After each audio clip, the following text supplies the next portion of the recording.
like to do? Oh, I don't know. Play chess. Screw. Well, let's play chess. The Indianapolis Colts select Anthony Richardson, quarterback, Florida. Richardson going to take off and run. He's in there. Touchdown. I-N-D-Y. The first career touchdown. Here's Halliburton into the front court. Mishandled it, but gets a shot. Hits it.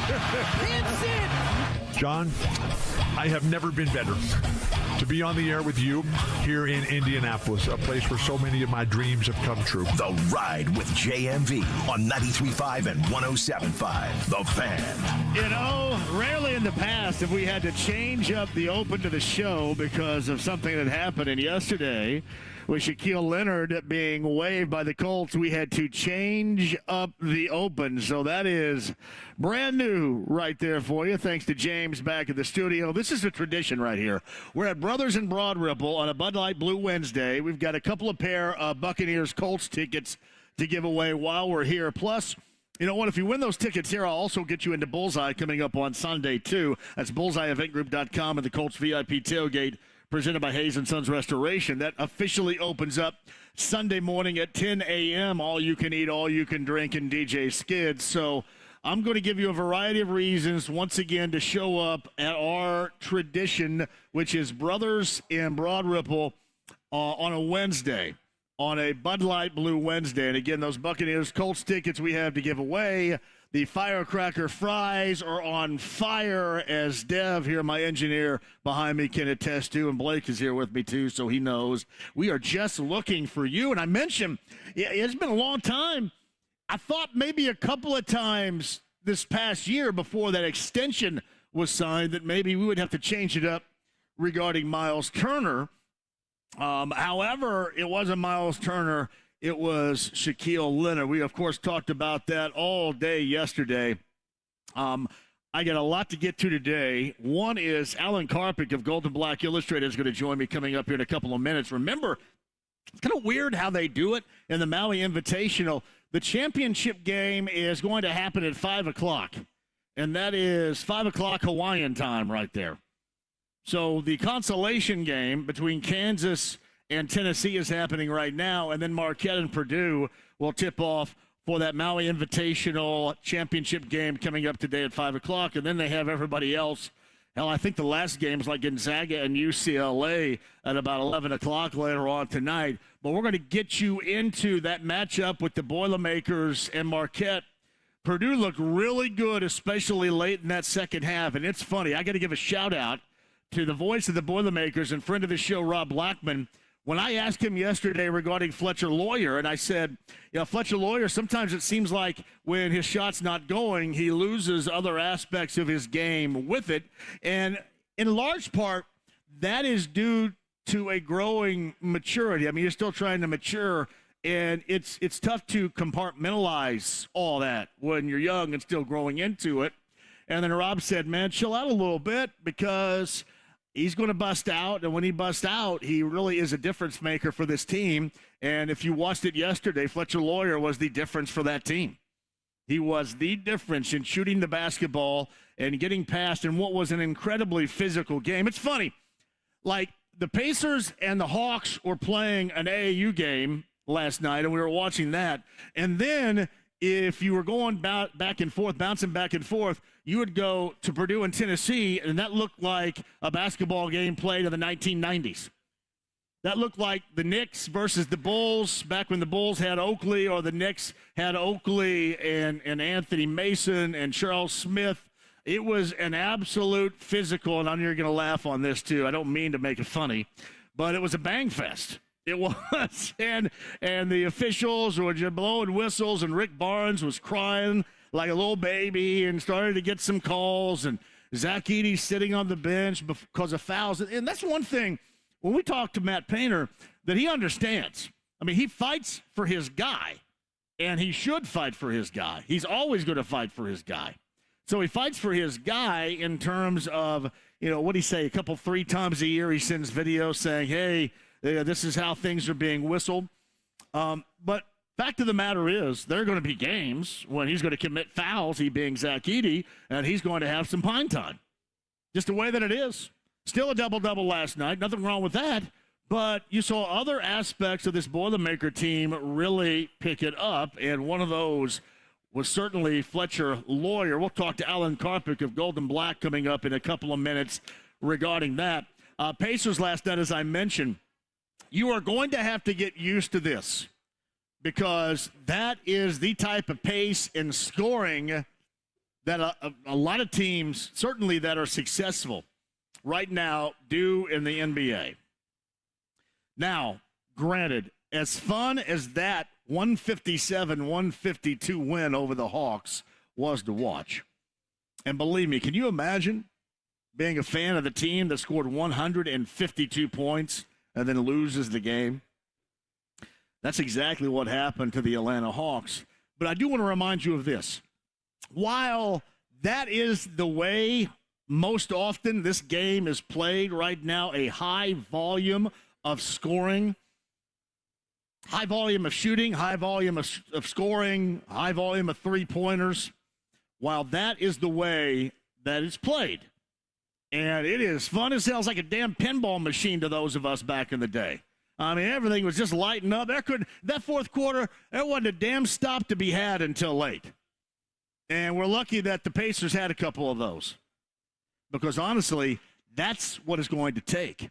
That's what you're going to have to have. You're going to have a stop, and eventually to be much better than even what you may believe about this Pacer team.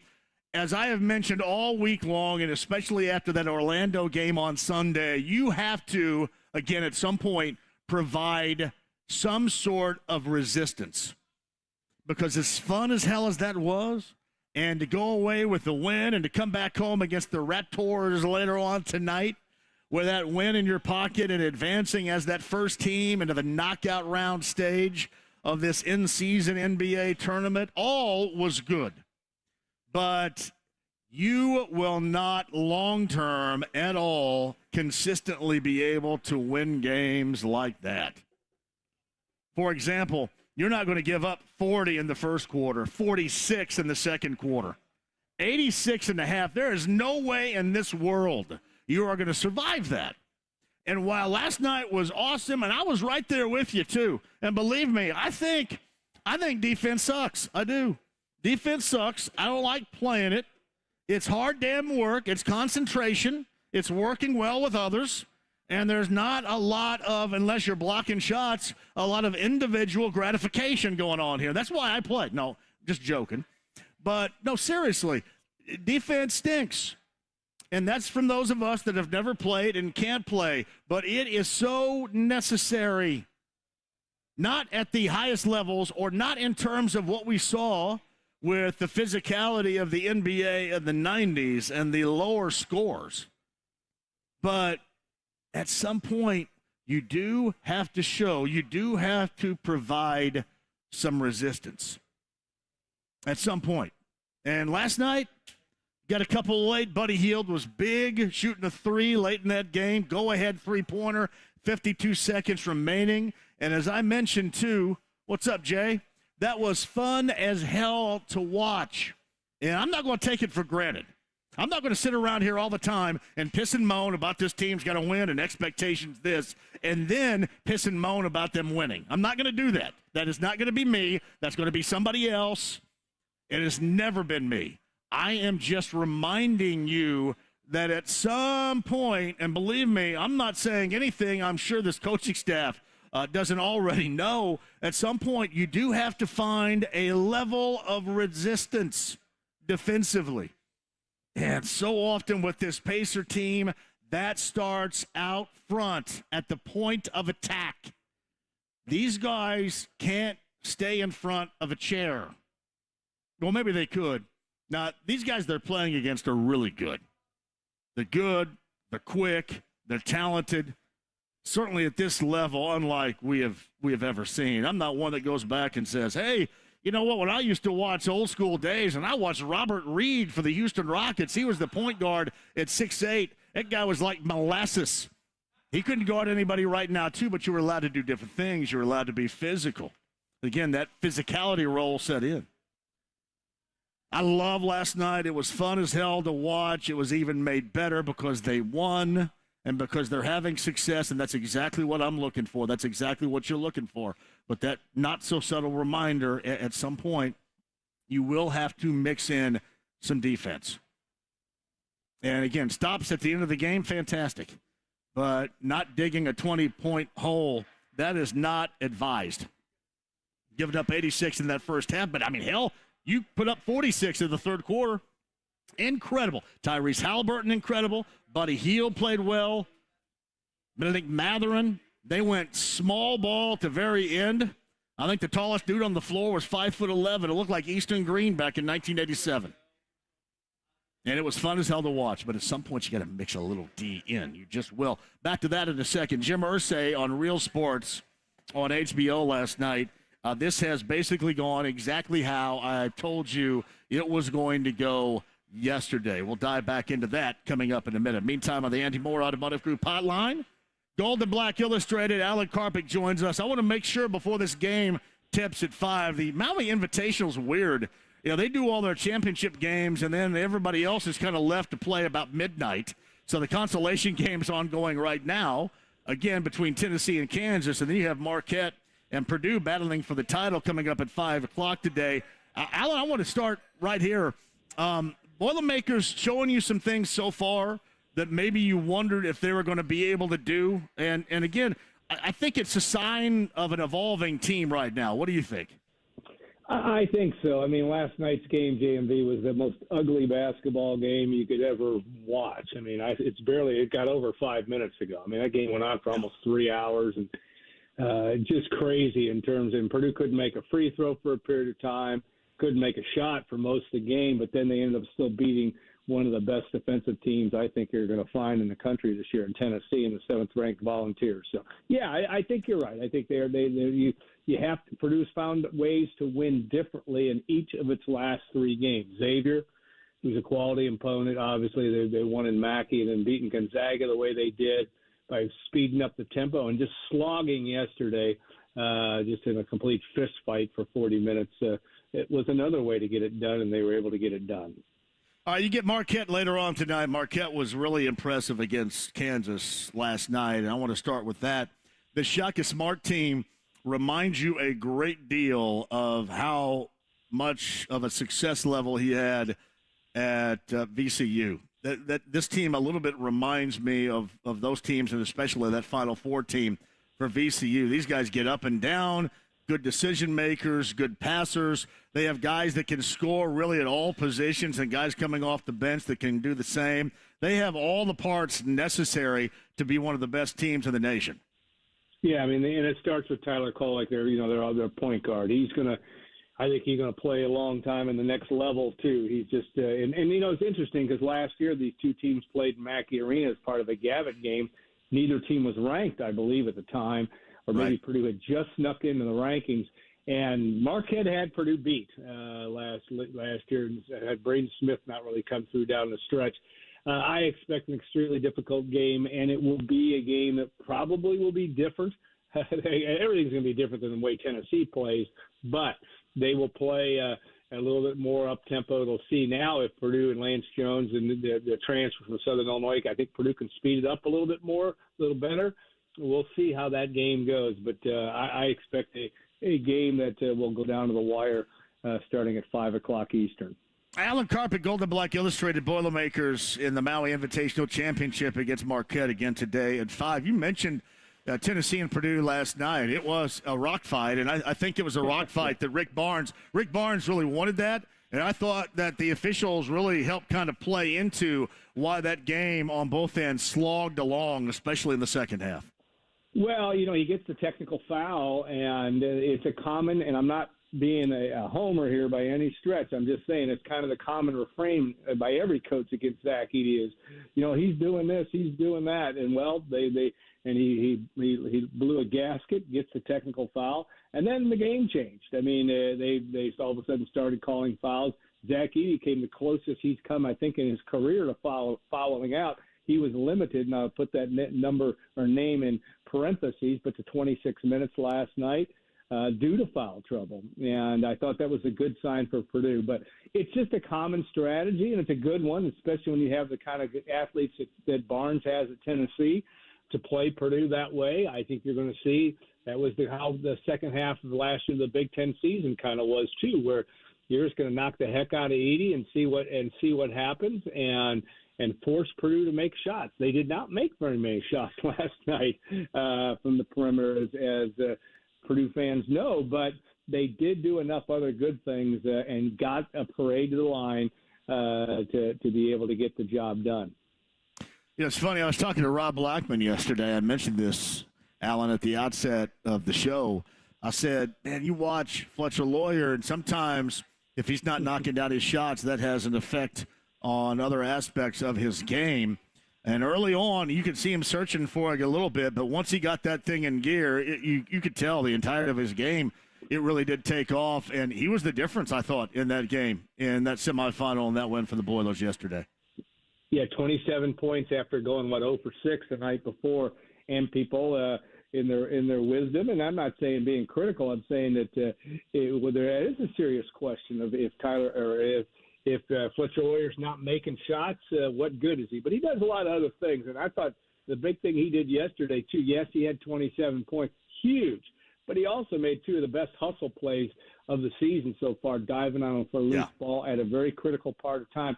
And somebody, I think Brian Newbert from our staff, who does such a good job, talked about the fact that one thing about that Lawyer does when he penetrates, even if he misses some of those shots, and we don't have any data to support this, but look at how many times that ball is soft at the rim, and guess who's going to throw it back down? Zach Edey. I think that happened a couple times last night. Lawyer still was only, I think, 7 for 18 from the field last night, but Purdue scored a lot of times they do it. He's a good basketball player. Yes, he needs to make shots to really help Purdue, but he does other things. And I think Miles Colvin's going to work his way into things. He did not have as good a game last night. In fact, did not play well, didn't play long, but he gave up fouled on a three-pointer, missed a couple shots. But you have to like his talent. But I think Fletcher Lawyer's a guy that Matt Painter likes and will continue to like throughout the rest of his career at Purdue. Hey, Alan, before I let you go here, you mentioned just what Marquette brings to the table. Where do the defensive assignments to start this game today at 5 go in terms of the Boilers? That's going to be interesting to watch because Kolek really brings that, and they're long enough at different positions. Again, you got it's for lack of a better name of the elephant in the room is how, and he's just the big maple. How do you deal with Zach Edey, or what do you do with Zach Edey in a team that is a little bit more athletic and can pick and pop on you a little bit?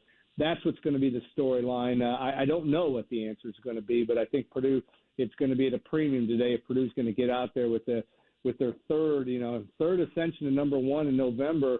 It's going to take all they can do to get through Marquette, I think, tonight. All right. So how do you think this thing goes, Alan, in closing here? I think it's a 2 or 3 point game. I mean, and that's what the odds makers have. I like Purdue, but it'll be interesting to see. Marquette played the late game last night, but they didn't seem to have to extend themselves as much as Purdue did. I got to think Braden Smith's tired. You got to hope he plays a little bit better offensive game. But if he does, I still think Purdue just might get out of there with the win. It's going to be a fun game to watch during dinner time here in the Eastern time zone. You got it, buddy. I appreciate you jumping on here at a very short notice for a little bit of a preview because I know a lot of people are going to be watching it. And the Boilermakers kind of coming out of the gate as they started out of the gate a year ago, right? Winning some games against high-level opponents. Nothing wrong with seeing that. No, it's going to be crazy. I mean, they've got an unbelievable schedule. I mean, they're going to come to Indianapolis and play Arizona, who's in the top 5 right now. There's going to be plenty of competition to go. But happy Thanksgiving to you and your audience, and thanks for having me on, my friend. You too. Alan Karpik of Golden Black Illustrated, happy Thanksgiving to you. We celebrate every Wednesday prior to Thanksgiving. We have now, for going on 10 years, at Brothers and Broad Ripple. I like to reference this, and, the older generation, even my generation, would know this. This is what happened in the 20s. Like, you go off to college, and then you come back, and wherever you go, not necessarily just here, but this is one of those places, one of those spots, you get inevitably a lot of high school people that you grew up with together And that leads to some, maybe you were interested back in the day, some mutual heeing and sheeing going on, right? That maybe you didn't get to back in high school, or maybe you are stoking an old flame. This is what this Wednesday, normally when you're home from college, is known for. Not just here at Brothers in Broad Ripple, but certainly throughout. Even certainly further out than the state of Indiana. But no, we got tickets to give away, a couple of pair for you as well. Fans Place is rocking. We'll get them on. I don't think Tony is here today, but we'll get them rocking a little bit later on, too. Bottom of the hour, the NFL Hall of Fame linebacker, Derek Brooks, the former Buccaneer, is going to join us, also in charge of reviewing discipline for in-game misconduct as a part of the NFL and NFL Players Association. Derek Brooks has been on the show a couple of different times, and the Hall of Fame linebacker set to join us coming up at the bottom of the hour. Evan Sidery will join us, talking a little more NBA. The Pacer-Raptors matchup going back to last night and their win down in Atlanta with Evan coming up. James Palmer of the NFL Network. They've got a story coming up on Zaire Franklin, the Colts linebacker, and, of course, yeah, we've got just a little bit more than your garden variety Colts conversation on this Wednesday before Thanksgiving as well. And Bowman's going to be here per usual on a Wednesday in the 5 o'clock hour. If you watched the Jim Irsay interview last night on HBO's Real Sports, I got to get to you. And what do you think? And again, the response that we have seen throughout has been exactly what I expected. The message and the reason why that was getting done, and I'm assuming why Jim Irsay wanted to do it in the first place. Obviously about his life and, growing into this and addictions, sobriety, all this stuff that has played such a significant role. It goes all the way back to when he was really young. If you watched it last night, and then the only thing anybody is talking about is his quotes regarding being a rich millionaire and a target of the police, and in this case, the Carmel PD, which obviously they're not happy about. And then you see the NFL world now just absolutely putting that thing on a target. And that's exactly the way I told you it was going to go. And then, unfortunately, what happens is you lose sight on such a valuable message in the first place because you end up jacking around with that. And you're going to say, well, you don't have to do that. You don't have to bring it up. Well, hold on a minute. Yeah, you do. You do have to bring it up because it was a part of it. And, unfortunately, as we have seen here nationwide now with those that cover and talk about sports, it has been the biggest part of it. So, absolutely. We'll talk about that coming up a little bit later on, too. I just saw this. So, KISS is coming tomorrow night at Gainbridge Fieldhouse. In fact, I was going to go. Check that. I'm sorry. Saturday night. What am I thinking? See, I keep thinking this is Friday. Saturday night, KISS is at Gainbridge Fieldhouse. I just saw Paul Stanley send out a tweet suggesting that he has the flu and they had to cancel their Ottawa and Toronto stops. I wonder, hopefully you get over the flu by Saturday and everything is good to go. But I just saw that within the last hour from KISS, Paul Stanley. They put on one hell of a show. I've never seen them. But from what everybody tells me, if you get the opportunity, you got to see them at least once. And this might be the final opportunity on Saturday. Evidently, Paul Stanley is under the weather. And then something else. Something else occurred late last night that absolutely floors me. How in the world can we live in a land? How in the world can we live in a world where Hall gets a restraining order against Oates? Seriously, there is so much other jackassery going on, right? I mean, it is a blank show most of the time. But at least we got to lean on, I can't go for that, or man-eater, or rich girl, or out of touch, adult education, did it in a minute, kiss on my list. You make my dreams come true. We had that to embrace. And now we live in a world where we can't even have Hall and Oates. We got to have Hall filing a restraining order against Oates. What? I don't know about you guys. I always have a little bit of hope going on. But when I saw that earlier today, I felt a little bit hopeless. Hall and Oates. Hall, and I know we've seen it before in music. Journey. Obviously Van Halen. Sammy Hagar's trying to put that back together, right now with the remaining Van Halen guys. But Hall v. Oates. No doubt. I can't go for that, nor can you. We'll dive into that coming up in a minute as well. Again, the Wednesday tradition before Thanksgiving. We are at Brothers in Broad Ripple. Ice cold Bud Light, great food. Join us here, Buccaneers, Colts tickets. And the legendary linebacker, the Hall of Famer, Derek Brooks, set to join us coming up on the other side. Don't go anywhere. The stream, the app, inside the lounge via YouTube Live, the Win Schuler's Spreadable Cheese Lounge. The stream, the app, HD Radio at 93.5 and 107.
Dealer. The Ride with JMV. He's my best friend. He's my pal. He's my homeboy, my rotten soldier. He's my sweet cheese, my good time boy. 93.5 and 107.5. The Fan. Thank you so much. The tradition is in Broad Ripple at Brothers in Broad Ripple. Buccaneers Colts tickets to give away on a Bud Light Blue Wednesday. Happy holidays to you, wherever you're going, whatever you're doing for Thanksgiving. Be safe in your transportation, both to and from. That's what we care about. Evan Sider a little bit later on. The Pacers put up 157 points. No, better yet, the Hawks put up 152 and lost. Can you imagine scoring 152 points and losing? Pacers got the win. They go back-to-back at the Raptors here at Gainbridge Fieldhouse tonight. I think Friday the Pistons are in town at Gainbridge Fieldhouse. Pacers in that first ever in-season tournament into the knockout round with that win over Trae Young and the Hawks. It maybe was a stop or two, and that's about all they got late. But they got it. They got the win, and that's what matters. Jim Irsay on HBO's Real Sports. We'll get into that. Boilermakers in Marquette for the Maui Invitational Championship coming up at 5 today, and a ton of hoop going on. Meantime, on the Andy Moore Automotive Group hotline, he is a friend of this show. He is the former Tampa Bay Buccaneers linebacker. He is a Hall of Famer, and he will review for discipline, for in-game misconduct. And we love to talk about that, even though we know going in he largely can say absolutely nothing. It is Derek Brooks, also a part of Walk-Ons, who joins us once again. I always apologize to you, Derek, because I want so much to know some of this that you know, but I know, again, in large part, you can rarely, if ever, say a word, buddy.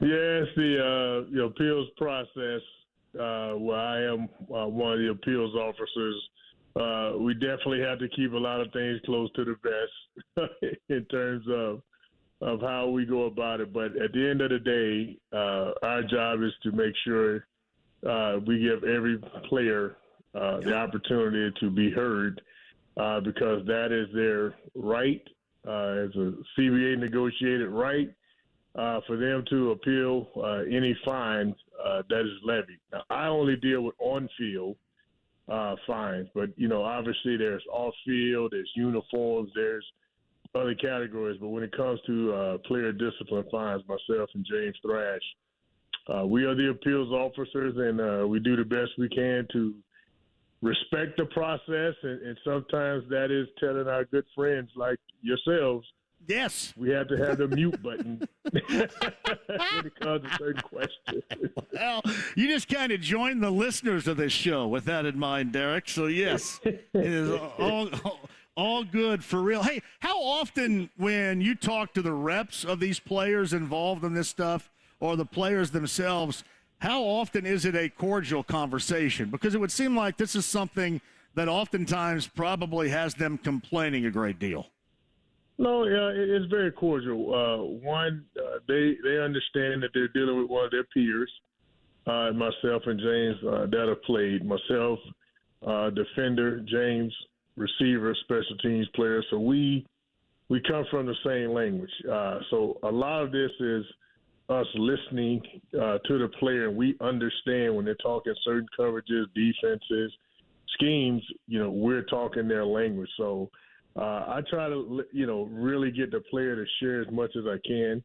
However, you do get agents on the phone that they want to show that they earn their money. So, we get on the platform to discuss what they want to discuss. And if something gets, out of bounds or out of the scope of what the process is, we have a very respectful way of bringing everything back to the center and keeping the focus. But they know that we're going to treat them fairly. Some players, quite frankly, when they see me, they flat out tell me, hey, Mr. Brooks, I honestly disagreed with your decision. And however, I do respect the process that you went through, and I do believe I was treated fairly, even though I wholeheartedly disagree. And I can accept that and respect that, because that's my job to know that I'm going to give every opportunity for them to be represented in the right way. So Derek Brooks, also Hall of Fame linebacker from the Buccaneers, just so happens Buccaneers in Indy coming up on Sunday. Now, you going to make it up here? Unfortunately, no. My initial plans were, but Thanksgiving plans here with the family had to take precedence. So I'm going to be a interested bystander. Yeah, well, and yesterday the Colts made a decision that was a big deal heard around the NFL regarding releasing Shaquille Leonard, and I want to ask you this.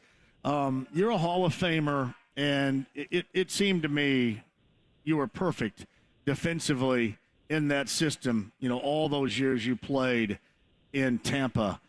How often is that the case? And again, you had the talent. Don't get me wrong, not at all. Yeah, you had the talent to be there, man. but how often is it? And in this case, we saw Shaquille Leonard with injuries, and clearly he wasn't the way back, and you kind of wondered if he ever going to get back from that. But how big is just being in the scheme that best represents your high-level, elite-level skill set? It does, and you try to pray you're in a situation where your talent and skill level matches to the scheme, or you're with a staff who can adjust and find the best fit for, not just you, but the 10 other guys that you're playing with. And, with Gus Bradley being my former linebackers coach, I really thought Mr. Leonard would thrive in that system, to be honest with you. Reed, Rack, and I know, man, and, 2018-19, man, when he came on the scene, you talking about a player, man, that made impact plays. Whenever he got his hands on the ball, he picked it off, he scored, third down stops, you name it, he was an impact player. And it's just unfortunate when, got that first injury and didn't quite come back from that, and it led to something else, to sitting out a season. And I just hated for him, to be honest with you, because I thought he was really one of the most talented linebackers at one point in this league. And, even yesterday I saw when the news come down, he still was out serving the community. And that is something that he's always will have my respect for doing that. I mean, it didn't matter what was going on the field. He was fulfilling an obligation and trying to make Thanksgiving holiday special for a lot of families. So I tilt my hat to Shaquille Leonard for coming through with that, despite having a tough professional day yesterday. Do you ever think about, and Derek Brooks joins us, the Hall of Famer on the Andy Moore Automotive Group hotline, had you been someplace else, and you mentioned, Gus Bradley and obviously just the myriad of minds you had defensively in your years in Tampa, do you ever think about, all right, if I ended up someplace else, would have all this been the same? I happen to think you still have the talent regardless of where you're going to be, but did that ever come to your mind considering you were just in a great spot for your elite level skill set? I would say fortunately, I never got to a point in my career from a contract standpoint that the Bucs were going to let me test free agent. Right. During my career, my last year when I was released, I did have an opportunity to sign with the Saints or the Patriots at the time, which I felt those two teams were the only two teams I would go play for, because I felt in 2009 season they were the best teams to win a Super Bowl. But unfortunately, I hate to say unfortunately, it didn't work out when I went to the visit with the Saints. We got to the finish line of coming to an agreement, and we just couldn't cross the goal line on both sides. So it all worked itself out. And then the same thing with New England, where Junior Seau decided to come back and finish his season. And obviously Coach Belichick wanted to respect his commitment to Mr. Seau at that time. So those two situations did not work out. But I felt as a system, either one of those systems would have fit my skill set at that time. So Derek Brooks, who was with us, you mentioned being coached up once upon a time by Gus Bradley. How was he for your game at that position when he was your coach? Good, because even though he was older, he was still a young coach in the NFL, and he had different ways of challenging me at that point in my career. As I was he was learning from me.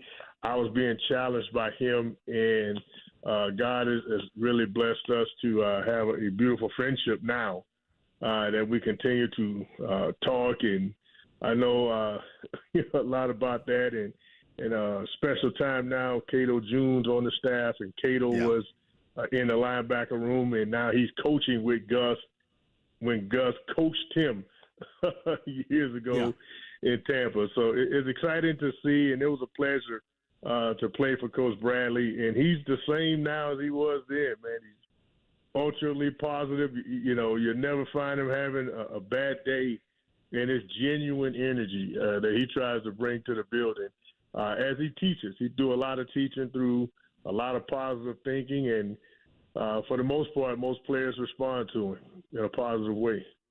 So Derek Brooks, who joins us, obviously the former Buccaneer, at 4-5, the Colts at 5-5, coming off a bye week. What does your former team really look like going into this game against the Colts up here at Indy on Sunday, Derek? Well, we, as you guys probably talked about all week, we're a little beat up on defense. and that's not good going against a team that's rested. So we got to get healed pretty fast, and guys are going to have to play through some things on Sunday. It's going to be a tough match. I mean, the running game that the Colts has started to establish now with Jonathan has allowed Minshew to get really comfortable in the pocket, and the coach to get really comfortable with play calling. Because when you're able to stay balanced, I think that's been one of Indy's strengths, is staying balanced on offense, not turning the ball over, and keeping the defense, giving them opportunities by being opportunistic and being in every game.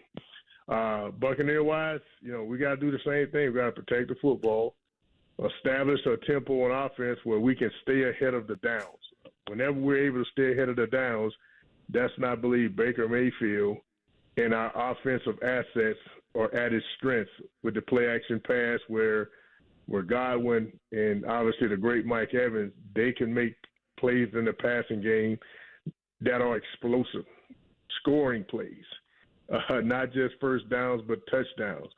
And defensively, weather the storm. Everybody's dealing with injuries right now. We can prevent the explosive plays and make a team go through our goal line because our red zone defense is pretty good. So we can eliminate those explosive plays and make a team go the length of the field. I like the chances of the Bucs. Oh, it's Derek Brooks. I'm going to tell you, I love talking to you. Shout out to Todd Johnson, who always sets this up, too, and, obviously with walk-ons and all those other endeavors you got going on. You're always a fantastic conversation. Families come first, don't get me wrong, but I'm a little bit disappointed. I thought maybe a little pregame show action before that game on Sunday if you were going.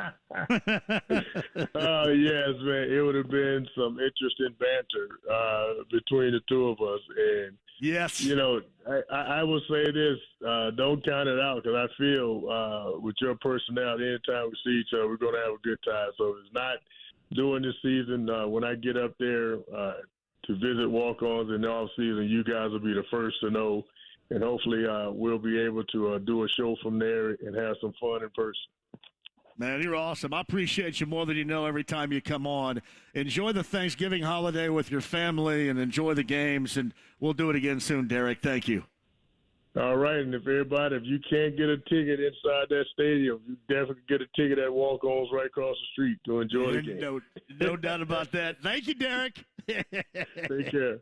Bye-bye. So Derek Brooks, the Hall of Famer. I love talking to him. I mean, how often do you have on Hall of Famers? Yeah, he's a part of the ownership of walk-ons here downtown. My friend Todd Johnson and Booger McFarland, I think, is a part of it too. So, yeah, really cool Also, for the NFL and NFL Players Association, he's charged with reviewing discipline for in-game misconduct. And, of course, Hall of Fame linebacker. Hey, we've got Buccaneers Colts tickets to give away on a Bud Light Blue Wednesday. We are in Broad Ripple. We are at Brothers and would love to see you. Jim Irsay on social media has been retaliating to what is being said about his interview and that particular quote that we saw on HBO's Real Sports last night. I'll get to that coming up on the other side. Evan Sidery coming up at the top of the hour. James Palmer of the NFL Network still to come. And 5 o'clock hour, Kevin Bowen as well. Happy Thanksgiving to everybody. Celebrate with us, and maybe you can win a pair of tickets to see the Buccaneers and the Colts on Sunday.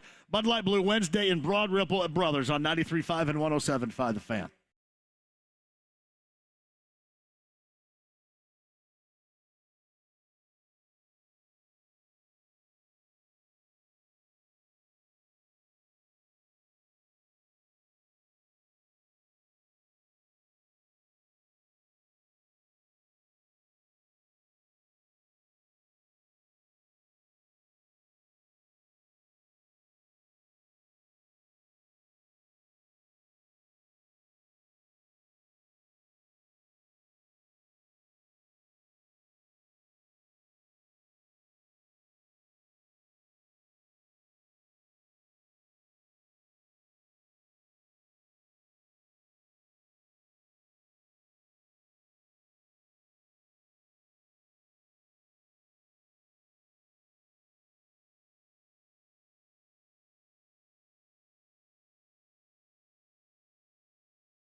waiting.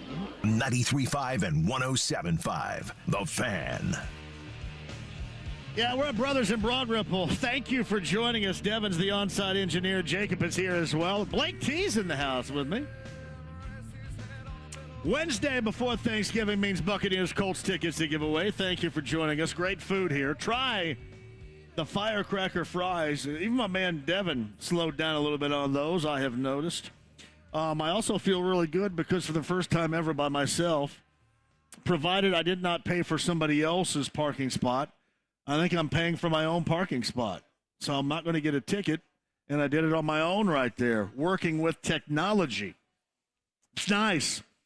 Jim Irsay's working with technology right now, too. All right, we talked about this yesterday as a part of the HBO Real Sports segment they did last night with Andrea Kramer. We watched that at 10 o'clock.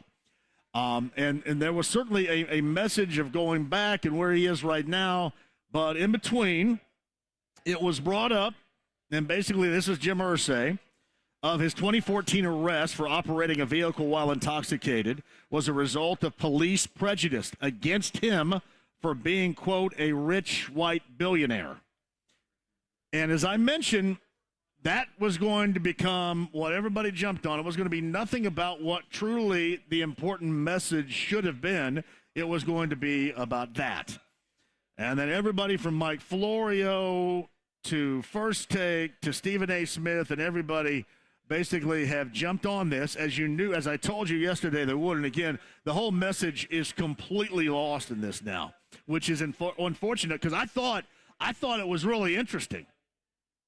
But all you could really focus on were those quotes regarding that bit of the story. Jim Irsay retaliated this morning on Twitter. HBO's Real Sports is why kicking the stigma is so important to our efforts defeating the stigma of the disease of addiction/alcoholism. If I had to overcome pancreatic cancer, I'm a courageous hero. Instead, Brian Gumbel treats me with mean-spirited contempt. So sad. Brian Gumbel kind of, yeah. You guys know, like, older school people hated Brian Gumbel with the way he dealt and talked about IU and Bob Knight in the day. Some of you know Brian Gumbel just from a Seinfeld episode, The Puffy Shirt. Others know him from the Today Show for the past 20 or so years. He's been 30, maybe. 30? HBO's Real Sports. He made a comment at the very end of the back and forth with Andrea Kramer saying, because Andrea Kramer brought up a service dog that Jim Irsay loves that has, and thought that could soften up Brian Gumbel, and it didn't. And Gumbel said something like he felt sorry for the dog at the end. And, you know, a lot of people took offense to that. And within the last 12 minutes, Jim Irsay tweets again, "Hey, Stephen A. Smith, my friend and buddy Edgerrin James from Spain on vacation together, say, quote, get a life, fool. You ain't got a clue, fool." Again, the quote, "Get a life, fool. You ain't got a clue, fool." It's from Jim Irsay's ex, formerly known as Twitter account, to Stephen A. Smith, through Edgerrin James. Get a life, fool. You ain't got a clue, fool. And no happy Thanksgiving. Quick break, and we'll come back. Evan Sidery, more on that. James Palmer of the NFL Network, bottom of this hour, and Kevin Bowen after 5. Don't go anywhere. The celebration is on, the tradition at Brothers in Broad Ripple, the Wednesday before Thanksgiving. Bud Light Blue Wednesday. Buccaneers Colts tickets to give away. Don't go anywhere. 93.5 and 107.5 The Fan.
JMV. We're not going to fall for a banana in the tailpipe. You're not going to fall for the banana in the tailpipe? It should be more natural, brother. It should flow out like this. Look, man, I ain't falling for no banana in my tailpipe. 93.5 and 107.5. The Fan. Hi, thank you for joining us. Sound very AC/DC kind of right there, even though this is Metallica coming back in. Hi! Yeah, we're in Broad Ripple Brothers. Got Buccaneers Colts tickets to give away. Buccaneers Hall of Fame linebacker Derek Brooks a little bit earlier. Awesome as usual. Alan Karpik of Golden Black Illustrated. We're less than an hour away from the championship game of the Maui Invitational. That is Marquette and Purdue. That tip time is at 5 o'clock. Yes, because we're not going to have another show Thursday or Friday. Remember the bucket game this weekend? You got Michigan, Ohio State this weekend. You got the high school football state finals Friday and Saturday.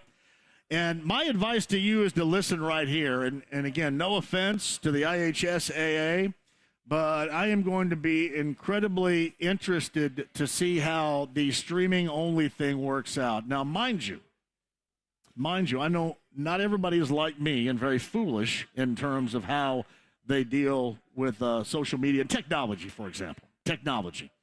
I know not as bad as me, but I kind of wonder how that is all going to work out and how many people say, hey, JMV, it's Friday, I want to watch blah, blah.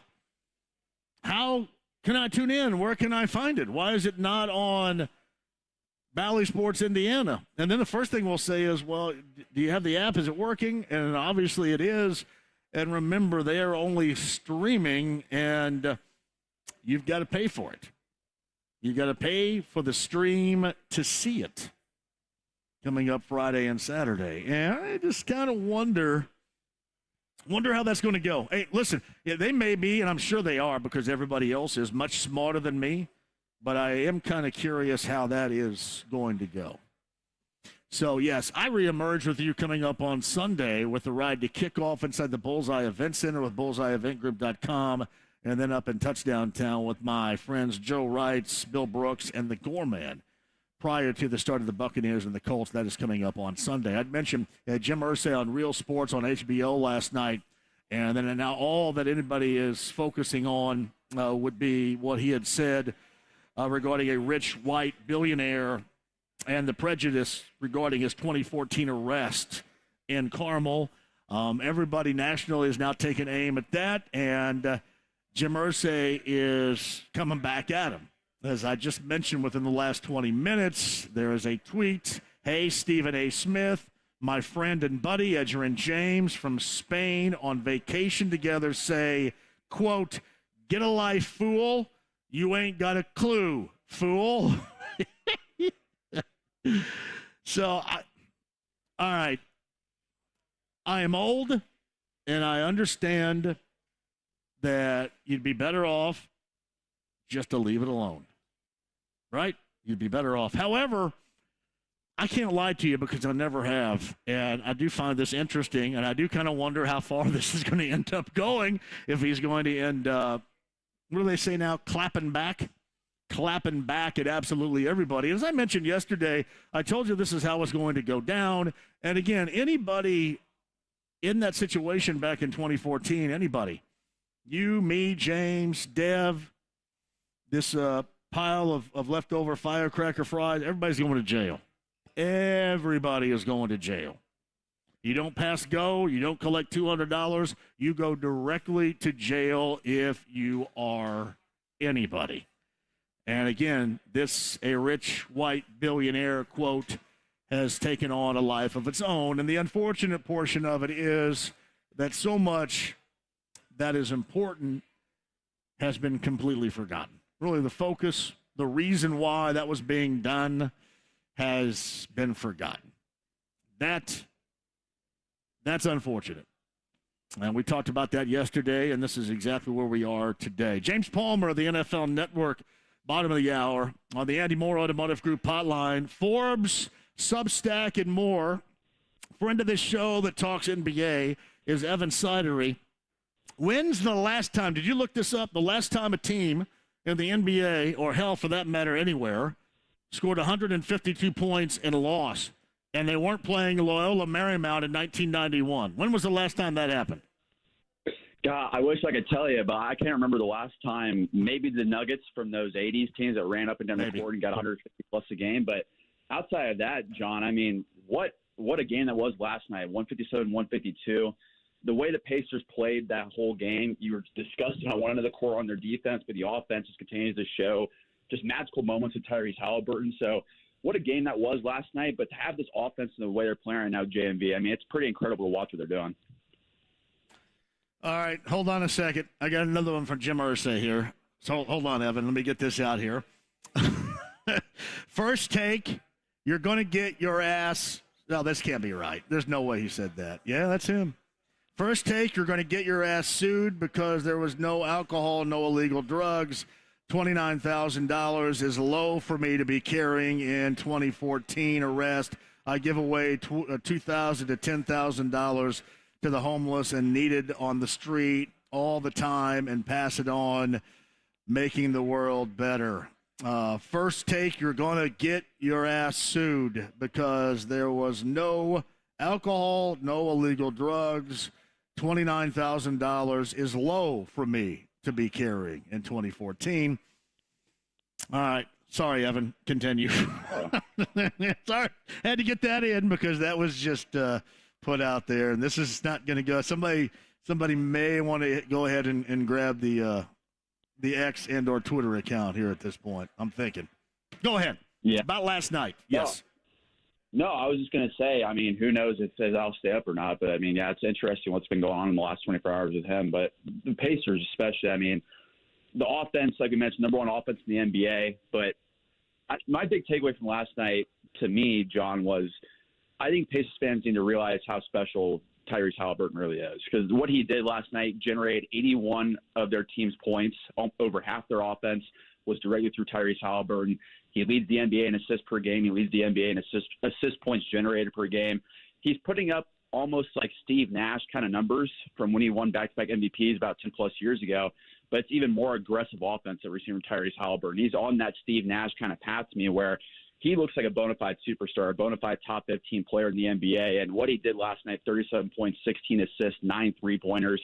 He's totally empowered under Rick Carlisle's system to just be an aggressive scorer and a facilitator. And I think it's fair to say, John, I think Tyrese Halliburton should rightfully so deserve some sleeper MVP buzz right now. So Evan Sidery, again, Forbes NBA writer, Substack. He has information in his column right there with us as usual on the Andy Moore Automotive Group hotline. I am not at all throwing cold water on this because I was entertained as hell last night by that game. However, it does not seem like if you play defense like that, you're going to win a lot of games. I think you had a really good chance to do that last night, especially coming back from 20 down in the first half, because Atlanta plays defense about as poorly, if not more poorly, than you do. So they supplied, I thought, that opportunity that the Pacers took advantage of. My question is, can they provide what is necessary? And you're going to need to see some resistance that we just haven't seen at all, especially in these last two, Evan. Yeah, it's pretty concerning, I would say, especially with how the defense played the last couple of weeks. And we saw them at least be average the first 5 or 6 games. But ever since then, it's kind of just been get the ball and run, forget about defense, let the team score 120, 130 points, and hopefully we score 135 points. And like you mentioned, that's just not sustainable. I know the way the offense is playing right now, it's at a historic level with the way they're playing, just pushing the pace, having Tyrese Halliburton run this whole offense. But when you see exactly how they're going about it defensively, it just seems like there's not a lot of effort there. It's a lot of miscommunications. And you have to wonder at some point, this continues forward into December and January, potentially to the deadline. What do the Pacers do at that point? Do they go out and get more defensive players via trade? Do they go out and trade like an Alex Caruso from Chicago, or OG Anunoby's been in rumors with Indiana for years at this point now, John? It seems like at this point, even Bruce Brown, his addition hasn't really helped out that much. I mean, we're probably about 2 weeks away from it being a big enough sample size, at least in my opinion. But if this continues forward, for me, I do wonder what moves they make. Because it seems like on the outside looking in, if they're at least the top 6 team in the Eastern Conference a month or two from now, and you're really overachieving, I think the Pacers are kind of set up here and make an aggressive move or two at the deadline to help out that defense a little bit. Everybody always brings up a wing need a wing, and everybody always brings up, essentially, when you need a wing, get one that's obviously of value as a two-way player. But I think right now you got to look at it the way they play defense. If that is your priority, I think you would rather have somebody that's got a little bit more of a two-way playing lean defensively, if you can find that solution, correct? Yeah, certainly. So I think at this point, you don't need more offense. You just need to have guys that are low-usage players that take the toughest assignments in the court and kind of go from there. And Bruce Brown was supposed to help out with that a little bit. I know he's still having an acclimation period with this Pacers team. He's been good on offense so far, but defensively he's not been the guy we hope for as far as going from Denver to Indiana. And maybe that could improve over time, but they're allowing 120.2 points per 100 possessions this year, the Pacers are, which is 29th out of 30th in the NBA this year. Only the Hornets are a worse defense at 120.3 per 100 possessions. So I think this kind of shows you that this Pacers team is running track meets right now. They're scoring 123 points per 100 possessions, allowing 120. I don't know if that's sustainable or not. And you brought up a good point at the start of this, John, where you mentioned you don't know if it's sustainable, and I totally agree with you there. I think we're reaching a point where if this doesn't improve in the next couple of weeks, I would love to see guys like Jarris Walker maybe get some run defensively, because he might be a guy that can give you a spark on that end of the court. But as you see, the depth in this team also is so deep to where Jarris Walker's now on the Indiana Mad Ants getting run today. So it's kind of a double-edged sword here, in my opinion. You have such a good offense, but you have such a bad defense. So I think it's another couple weeks for me as far as evaluation goes to what they should do here. But I keep coming back to the point, you have all these future assets that you have your draft picks with. You have some young players that aren't getting many minutes. Maybe if this team is overachieving later on, they might be poised to strike here with a trade or two. Hey, Evan, I would consider this, too. It's almost like that Rick Carlisle has tried nearly everything but realistically in moments that really matter, Jarris Walker. I mean, we saw Ben Shepherd go in there last night, and, I wouldn't have noted him from Belmont, as a big-time defensive player, but he was tried last night. We've seen in games earlier where they've actually doubled. We saw them double both Giannis and then Embiid a couple of different times, and then they went small ball last night late in that game. And it seems like right now they're trying anything and everything, especially being gimmicky defensively, which makes me wonder if they have a clue at all or believe at all if they have what's necessary to really find a solution for this issue. Yeah, that's the concerning part, is that they're already through this portion of the season. It's about 13 games already. I know they have a good record right now, but having the defense the way it is, and it's not looking good. I mean, it's been even worse over the last 10-game sample size, where over the full season, it's around 120 points they allow per 100 possessions. But if you look at it a little closer, over the last couple of weeks, it's at 123, which is the worst in the NBA. So they've got to come up with some sort of solution. I really don't know what that could be, though. I mean, just with the way the offense is playing, they're pushing the pace at an extremely high level. I think it's more so they're fully committed at this point to just saying, screw defense, let's try offense. Let's have Tyrese Halliburton score 30 points a game, and hopefully we get 130, 140 points most nights. But that's going to have to be fixed down the road, whether that be in December, February, or next offseason. You can't win games consistent in the NBA, scoring 140, 150 points, and hope the other team doesn't score that much. So that's going to be the biggest question to me, is how exactly they go about tweaking this, because, like you mentioned, Rick Carlisle, I think, has gone through all of his options, and he's getting pretty close to the end there. Evan Sidery, again, Forbes NBA Substack with his own information and NBA column with us, and he joins us a lot talking NBA on the Andy Moore Automotive Group hotline. Were you at all surprised that Rick Carlisle decided to make such a significant change in the starting lineup last night? I mean, a little bit, just because I imagine might have waited another couple weeks, because so far this season the starting unit hasn't been that bad with the way they've been playing. But when you dive deeper into the numbers upon that news last night, the five-man lineup they tried out last night, including Aaron Nesmith, and making the changes that they did, that lineup actually was a plus 33 per 100 possessions this year. I think that's probably why they went to it. It was an analytical-based move, and we saw last night in certain moments that lineup did do very, very well. But I think it's just them trying to find an answer. I think Benedict Mathurin is a big reason why, is because he's been struggling to find a groove offensively. And you saw last night him running that second unit again as that sixth man.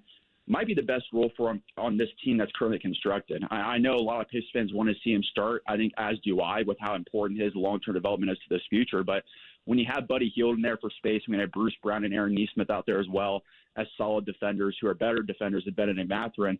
Maybe the best role for him right now is running that second unit, getting about 15, 16-plus points per game, and chucking from the second unit. I think that's probably the best role for him right now as an improving defender, as how special of a scorer he is offensively. I think it's best for player and team at this time to let Bennett and Mathurin kind of just run that second unit and let him thrive in that area. But I do wonder long-term what's going to happen there, because I think Mathurin should start, but the numbers just say so far that he shouldn't be, compared to guys like Aaron Nesmith who's having a career best season. And then Buddy Hield, I think, has looked pretty lost without Tyrese Halliburton in the starting lineup. So I think putting him back out there and the way he responded last night, playing alongside the starters, probably proved them right a little bit. So I pretty much would say I would expect this starting lineup to move forward for a little bit. I am anti those that really like to whine about Mathurin not playing and believing that it's going to stun his growth. Listen, he's the one that said he wanted to be coached hard. So let the coach him hard and stop whining about, oh, no, if he's not getting these minutes, that's going to set him back. You know, it's just so – that drives me nuts. The coach ultimately is coaching to win. And if he's not having a good game, or if he's not a solution at the beginning or at the end or in the middle, then so be it. But again, he himself, Evan, said he wanted to be coached hard. That's exactly what he is getting. So I'm assuming that he's rolling right along with it. It's just the constant whining out here about that drives me nuts. Yeah, I agree with you there. And I think Mathurin, like I mentioned, I think he might be better served for this current team to be off the bench, because having guys like Bruce Brown and Aaron Nesmith, who I think he hasn't getting a lot of national buzz, but Aaron Nesmith's been fantastic this year. 46% from three-point range, probably one of your better on-ball defenders as well. He's earned that right to start, in my opinion, with the way he's played this season over Bennett and Mathurin, to give him more shooting and more versatility in that starting lineup. And allowing Mathurin in this, he'll still get 25, 30 minutes per game, like you mentioned there. There's so much depth at the wing on this team with Buddy Hield, Nesmith, Bruce Brown, Bennett and Mathurin. There's not many teams can say they have four legitimate starting caliber wings on their roster that are getting that much minutes. And it's kudos to the Pacers for the way they built this roster out this season, when that Bennett and Mathurin might not be getting 30-plus minutes each night. But I think it's best for this team right now to let these veterans kind of help this team win, help them grow. And Bennett and Mathurin, like you mentioned as well, John, he wants to be coached hard. I think all the young guys in this core want to be coached hard as well. And if you let Mathurin kind of take his lumps again this year and he can bounce back out of that sometime soon, that's the best long-term growth for him possible. So I'm all aboard than tweaking my up here a little bit. I think he's fine. I think he's fine. I think he's going to be fine. I don't think there's any stunting of the growth going on. I think there's a maturation and a growing process that you're fortunate to have, because this team is winning and is fun to watch. You figure some things out, let him be coached as he wanted to be coached, and not worry about it. So that's kind of how I viewed Mathurin. Now, they went small defensive, or really both ends of the floor, to match up against Atlanta, both matching up with one another at the end of the game last night. What did you think about that? And to me, I'm kind of wondering if that's really the only time you're going to see it against that particular team. Yeah, I think that was a very special circumstance last night, because when it was halftime last night, the Hawks had 86 points. I was dumbfounded as much as everyone else out there listening to this, because that shouldn't be happening in any NBA game. And I think both teams kind of realized in the mid-third quarter, late third quarter, we're not stopping anything. I think both teams kind of knew that at that point. So let's just go out there, get as much offense in the court as possible. They're going to target our big guys every chance they get and run them off the court. So I think they all decide, let's just run 6'6", 6'7" guys out there and see what happens. And it turned to a complete track meet in that second half of the game. And it turned out well for the Pacers. And that was a good thing for them. But I think it was a special circumstance, a one-off kind of situation where we don't see Miles play in the fourth quarter there, because even Miles mentioned it postgame last night. I mean, the way the NBA has changed ever since he's been in the league over the last 8-9 years, and the 306 points in the NBA game is completely absurd, and that shouldn't be happening. But the offensive production, the offensive pace is just out of this world. Do you think that is going to, like last night we thought it was great, but do we want to see that the entirety of the year? Is that the style of basketball that we want to see? And again, I referenced, early on with you, Loyola Marymount, and that was great in the late 80s and very early 90s. But long term, there was no way that was going to last. This looks like certainly across the league something that has lasting legs. Is it good for the product? Is it bad for the product? How do you view the way you see these teams getting up and down with, again, very little to maybe sometimes no resistance at all? I mean, it's fun for the general fan, especially if you're new to basketball or if you love points. I mean, if you are a fantasy basketball owner, for example, you love having all these points for all these players and helping your team every week. But you have to imagine defensive integrity at some point has to matter for most of these NBA teams. And you see the great NBA teams right now, like the Boston Celtics, who are #1 defensive rating. Orlando, like we saw the other night, really just bum rushed the pace from the very beginning of that game, had a 40-point lead. They're tops in the NBA defensive rating as well. So those teams, I think, long term, they have the foundational principles in place to be great defensive teams. And I just don't see that with the Pacers or a lot of NBA teams right now, where you're just trying to just push the pace, be offense first, and kind of forget about defense. And it might be the new trend nowadays, John, but I do wonder, especially when we get to April and May in postseason basketball, where possessions slow down 10, 20 times less than what they're seeing currently right now. I wonder how the Pacers will function in that environment, because the way they're playing right now in a slowed down postseason basketball, I kind of fear for what that might look like in a first-round series. Me too. These are great for moments, but I don't see legs for this in terms of winning to a level in which you want your team to win. I don't. Yeah, I think, too, it goes to the question of how can they go about building this team correctly around Tyrese Halliburton, where we already know the offense is going to be top 5 level, but if you want to be a respected, sustainable contender, you have to have more defensive pieces, have more internal development, and you have to think this time next year there's probably going to be a couple new pieces on this roster to help defensively. But, I mean, I think the Pacers are kind of trying to find that right balance of how good our offense is compared to how bad our defense is. But having the #1 offense and the number 30th defense, you're right in the average lane there, and I think that's probably where the Pacers want to be currently. But down the road, you have to get a lot better, a lot more quickly on defense. All right, Evan, final thing here, too. Raptors got beat last night on the road in Orlando, 126-107. What are these 6-8 Raptors bringing to the table for the Pacers tonight at Cambridge Fieldhouse?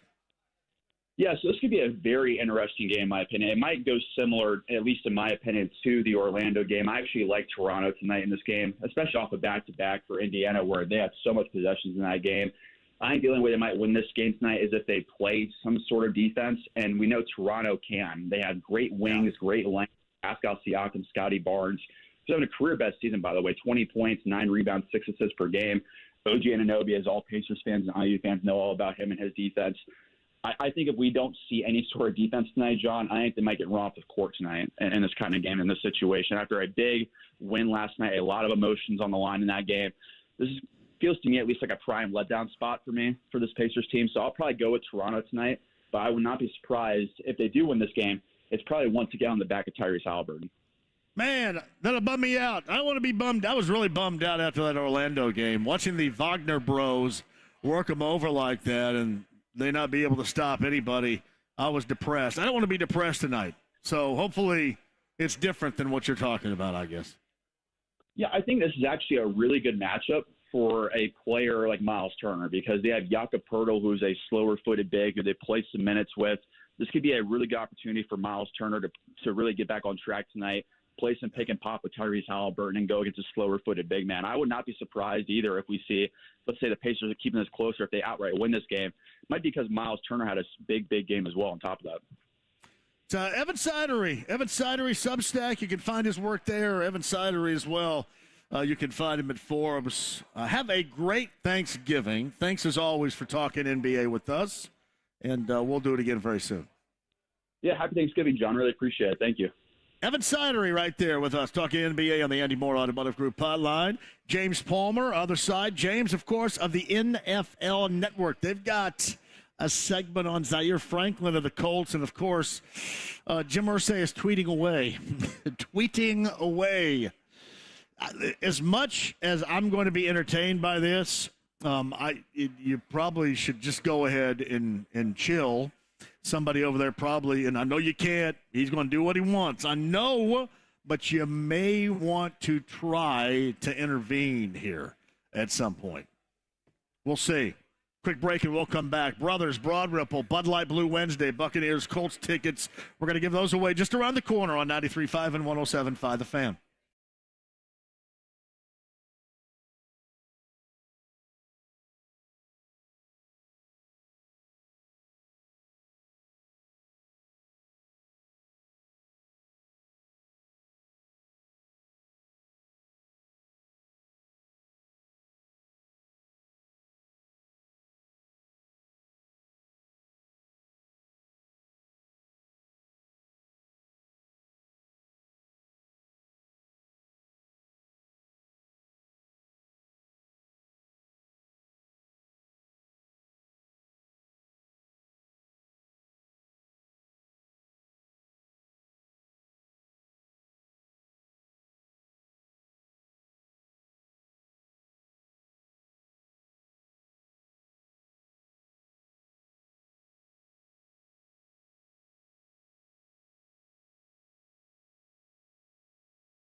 The Ride with JMV. Remember, mum's the word. Certainly, but mum. 93.5 and 107.5. The Fan. Oh, the tradition, the Wednesday before Thanksgiving is, and this goes back decades, eras. When you come home from college and you reunite with your high school friends, the hookup happens. The hookup can happen. This is high school hookup Wednesday, the night before Thanksgiving here. Brothers in Broad Ripple on a Bud Light Blue Friday. Got Buccaneers Colts tickets to give away. Evan Sidery a little bit earlier. The Hall of Famer Derek Brooks, formerly of the Buccaneers, on the show a little bit earlier too. And Alan Karpick, of course. Maui Invitational, 30 minutes away from that championship game featuring Purdue and Marquette out in Honolulu. We'll get you updated on that. Pacers at Cambridge tonight versus the Toronto Raptors. And by the way, too, there's a little bit of a nugget before we get to our next guest. As of right now, Shaquille Leonard clears waivers, and he's now a free agent, as everybody expected. And folks reportedly suggest that the Eagles and the Cowboys could have a level of interest here. We'll talk about that and more right now from the NFL Network. NFL Network reporter, the host of the NFL Report, which streams Monday and Thursday at 7:15 p.m. on the NFL channel with Steve Weitz as well. This week, I believe, they're streaming a conversation they're having with Colts linebacker Zaire Franklin. It is James Palmer on the Andy Moore Automotive Group hotline. James, welcome to Indy on this Wednesday. Happy holidays to you. Happy holidays to you, and I'm not going to lie, my mind started spinning when you brought up that heading back from college situation. Back to the hometown. I was the only one of my friends that went to college, so I came back and I was like the odd man out. Everybody had been hanging out the whole time. It's kind of a bummer. I didn't really get that whole deal. So did you have a little he and she-in meeting with somebody maybe that you'd had a slight relationship with or never had a relationship with at all on that Wednesday night before Thanksgiving of the day? I did. It was over at Peppers. Yeah, Philadelphia. Came back from Ohio Love State. it. Yeah, no big deal. Hey, Jay, that's a universal thing, man. This is what Wednesday nights before Thanksgiving, this is why they're made, just for that. Exactly. So, yeah. Exactly. Yeah. Hey, I'm glad I found somebody to agree with me on that right there. James, yesterday was hellaciously entertaining around here, both good and bad. And we'll get to Jim Irsay on HBO's Real Sports last night, and he's very combative on social media platforms. I don't know if you've noticed this, clapping back this afternoon. I want to get to that in a second. But how shocked were you on the sudden release of Shaquille Leonard from the Colts yesterday? Well, I mean, it was all heading in that direction, but I think when it actually, Shaquille Leonard's been released by the Indianapolis Colts, it still kind of hits you. I mean, this is one of the best players in the last couple of decades for the Indianapolis Colts. So it was one of those things going, yeah, I know the writing's on the wall. We see the playing time going down, specifically on things like third down and the way this defense is going and his role within it and the frustration that he has had and the passion that he plays with. And I think if you've ever spoken to him, I've done many times covering Colts games, just how is that going to all play out with the staff and with the defense, with his role diminished. I don't see this going in the right way, but then when it actually happens, you're like, wow. You know what I mean? And I think that's kind of where everyone was, not completely shocked by it, but when players of this caliber that mean something to the community, mean something to the organization, in which Shaq does, it still does kind of take you back. But it always goes back to a conversation I had with Robert Kraft a long time ago, which was at some point I'm going to have to probably cut or release or trade Tom Brady. That has always stuck with me because it's going to happen to every single player almost. And so, it was a little bit shocking, but at the same time, the writing was on the wall in terms of where it was headed. He is James Palmer of the NFL Network with us. How much do you think he has left? There has been a debate around here whether or not it's the scheme defensively of Gus Bradley or just his because of injuries, decline as a player. And unfortunately, I think it's his decline as a player. However, different situations may provide a rebirth of sorts further down the road. Any teams out there you think may have that interest to where he could show some things further that he was unable to do here lately in Indy? Well, we know the position is used differently in so many different schemes, right? And you know that obviously at where he's in his career and with the injuries he's had, I wouldn't be surprised if he wanted to try to, get a title in some sense. And also, some of the contenders actually have issues at linebacker. Like, look at him. I mean, is Miles Jack been talking to the Steelers? Like, I mean, is that like you're reaching out to Miles Jack? I think you have an issue at linebacker in Pittsburgh. Like, Buffalo has issues at linebacker. Philly has had an interest in linebackers. So I wouldn't be surprised. Like, Houston has had an interest in linebackers. Now, is he going to come in and play at the level that, we've seen him play and be this turnover machine in the middle of the defense? No, I just don't think that's really there. Can he be rotational? Can he serve a purpose within a defense and one of those that have, like I mentioned, a spot like Philly that could come in and have him be a part of a talented defense around him, and he makes a couple of splash plays and has some of those left in him? I think he does. I do. But I don't think he can really, in all honesty, play at the level that we've seen him play before. And I think the other part of it is what's happened very, very quickly in this league, if you ask around, is that position, man, has been changing so quickly in terms of the size of the player that plays it and the speed in which that player needs to play it. And because of the way offenses have been going, that player is almost getting, smaller. I mean, I know Dallas has been mentioned as a team that's maybe interested. Marquise Bell's been the one playing that as a safety, playing linebacker for him. And so if that shows you kind of where you need to be able to move at an unbelievable pace with the way offenses are going, that plays a part in it too, why obviously the move kind of happened. Hey, James, you and Steve with the NFL Network and the NFL Channel, you have this week a segment, a highlight of Colts linebacker Zaire Franklin, who, unlike Shaquille Leonard, has just been absolutely thriving, certainly this year and even going back to last year. What'd you come away with that segment of that conversation with Zaire? You know what? You have to watch, and I sound like the guy coming on promoting the show. You have to watch the show, guys. But what he has to say, because we just finished actually taping the interview, what he has to say about how difficult it is to play defense in the NFL right now, with the way that you are flagged, with the way that you are fined, the difficulty it is to hit and tackle, and we know he's, in my opinion, maybe the best tackler in football. I mean, just to throw this out there, the dude is on pace for 221 tackles this year. Yeah. I mean, that's what he's on pace for. The last time somebody broke 200 tackles was in 93. That was 30 years ago. So, I mean, the guy is one of the best tacklers, if not the best tackler in football. And for him to tell us in depth about how difficult it is to tackle in the NFL and how everything is against you as a defensive player, I mean, it kind of peels back the thought that is kind of rumbling around the league to where explosive plays are down. Scoring is down. What does the league want to have happen every Sunday? Huge plays, scoring. There is a thought that are the ball's going to get down the field one way or the other, whether you guys like it or not.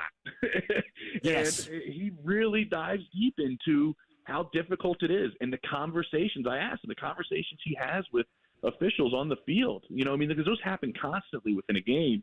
Man, what did I do? What can I do? How are we doing this wrong? That is a difficult aspect for a guy in the middle of the field that makes his number of tackles he makes. And it was really, he really kind of let it into his frustration, especially to plays where you think you did everything right. And then, man, on Friday, you got a fine notice in your locker. And you're like, this wasn't even a flag. Yeah, right. Fined by the league on Friday. So he said that's really been the difficult aspect of playing defense. He goes way deeper than that, but that was, to me, stood out, in a big fashion for me in terms of the way these guys are frustrated and having to play the game.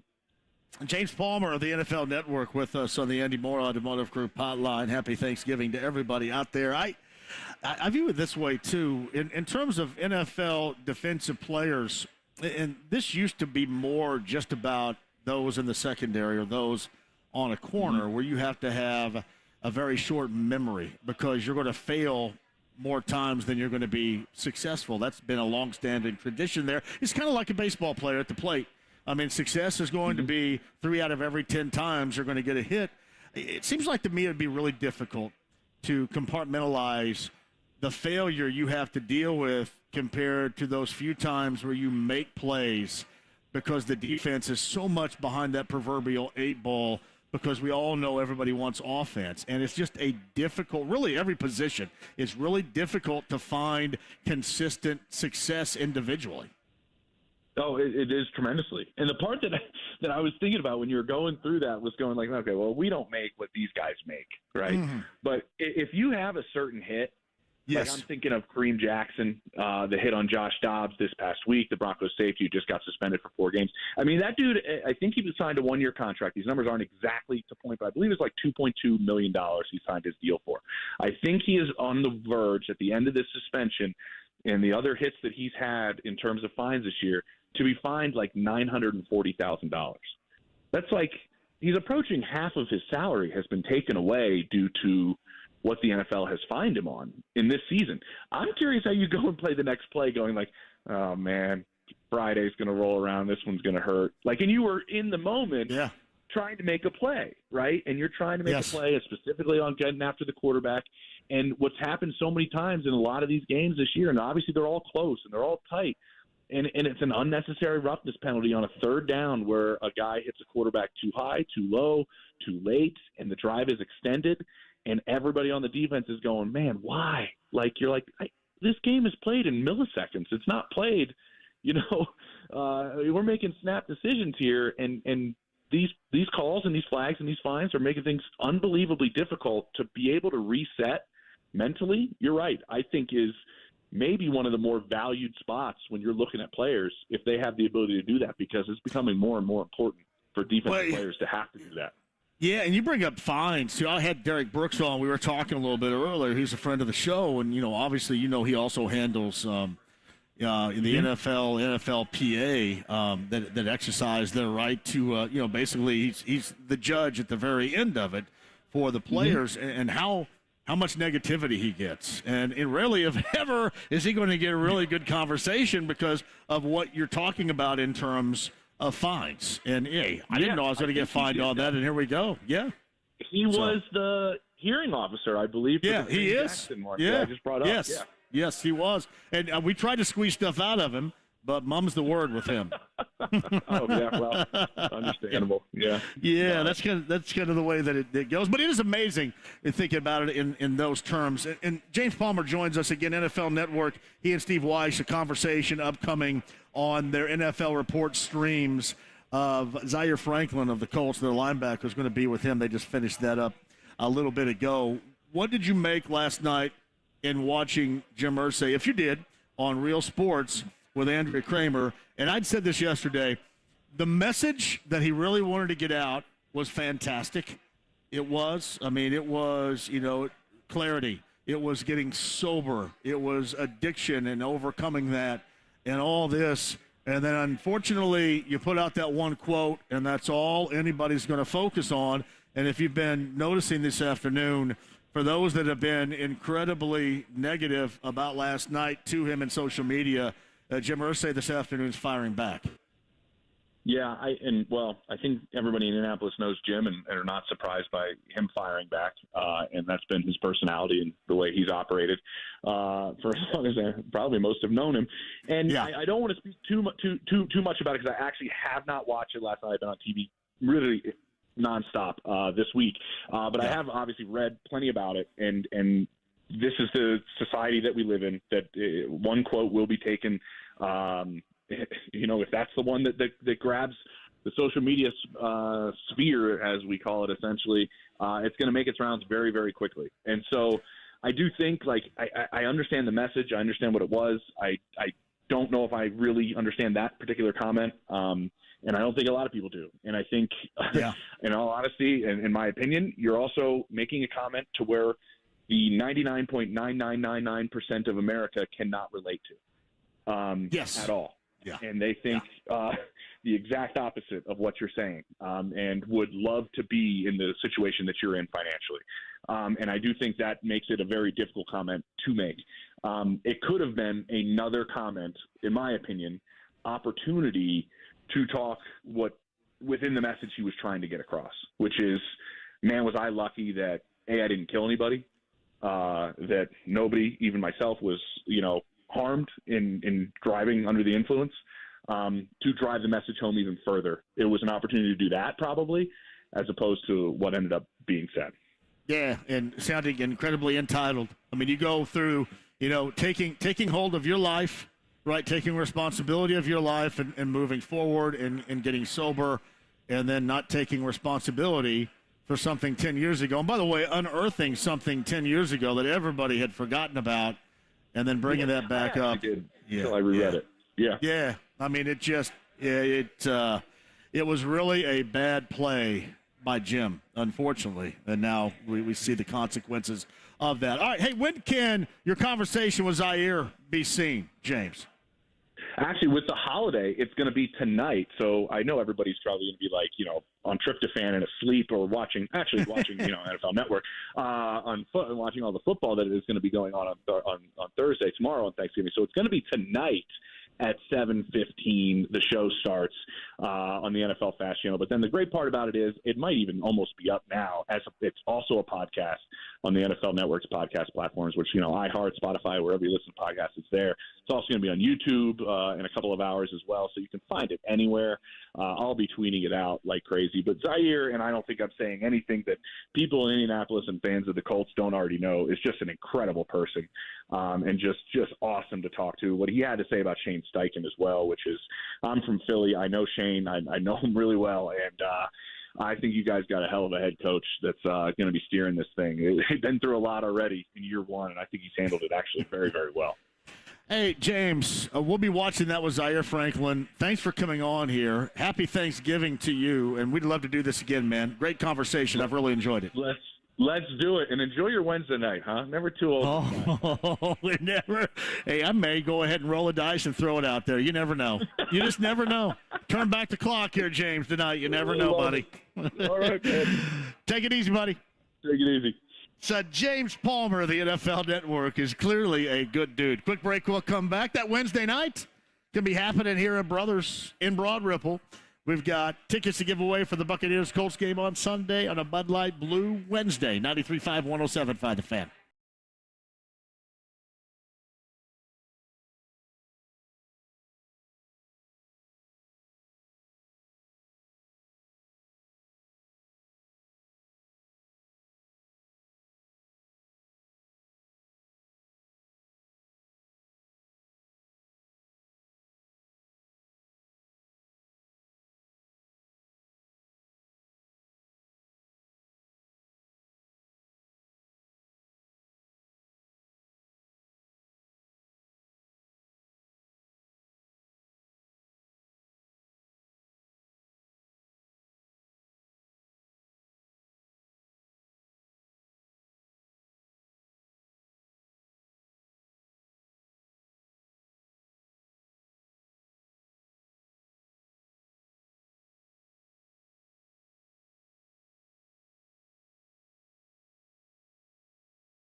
The Ride with JMV. I don't know what the hell's in there.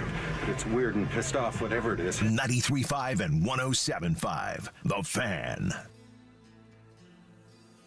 James Palmer understood what Wednesday represents when you're back in your 20s, coming home for college. Means you have that hookup with somebody you went to high school with. It is a rite of passage that everybody has gone through. Not a damn thing wrong with it. Well, unless you're a jackass about it, then there may be something wrong with it.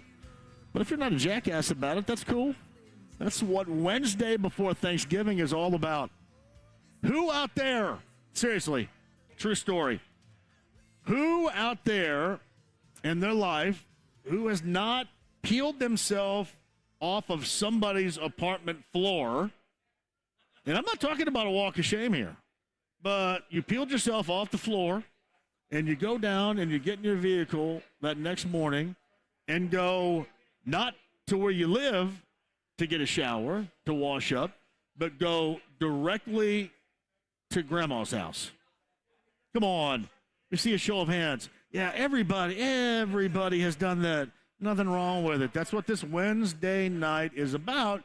And a shout out to James Palmer of the NFL Network, who absolutely verified what I've been telling you over and over for a number of years, how that works.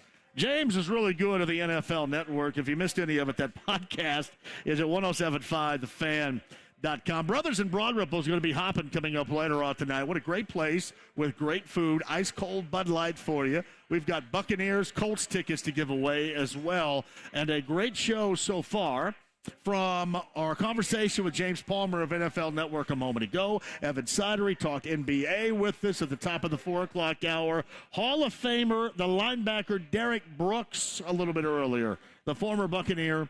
And we started the show with Alan Karpik because Boilers and Marquette about 6 minutes or so from getting underway.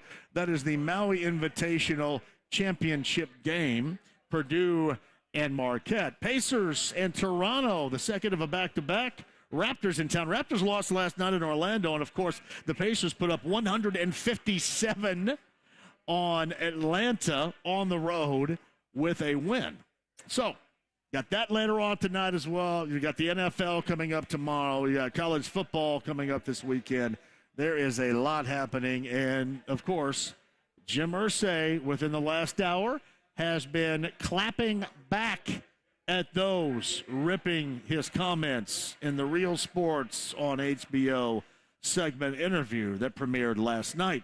We'll talk about that and more with Kevin Bowen of the Morning Show. That's coming up at the top of the hour. Brothers in Broad Ripple on a Bud Light Blue Wednesday. Buccaneers Colts tickets to give away. Ice cold Bud Light and great food and getting you prepared for that Wednesday night before Thanksgiving hookup opportunity. You younger generation, right here on 93.5 and 107.5.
105.5 The Fan.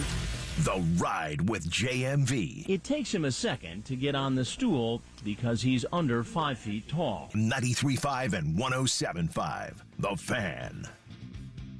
Hey, Bud Light Blue Wednesday on a Hookup Wednesday before Thanksgiving's going on in Broad Ripple Brothers. Thank you for joining us. James Palmer of the NFL Network a little bit earlier. NFL Hall of Famer Derek Brooks of the Tampa Bay Buccaneers earlier in the show. Evan Sidery talked NBA, Pacers, and the Raptors coming up tonight at Gamblers Fieldhouse. Maui Invitational Championship game, Marquette and Purdue. About 10 minutes away from the start in Honolulu, Hawaii. And Alan Karpick talked about that matchup at the start of the show here. Again, brothers in Broad Ripple. On the Andy Moore Automotive Group hotline, let's go ahead and bring him on here right now. Kev, I have been burned by social media before, so I check, and recheck. And it always concerns me. So I want to make sure all of these tweets we are getting right now, that is coming directly in a clapback fashion from Jim Irsay, correct? I see the blue check mark. Yeah, I've wondered the same thing.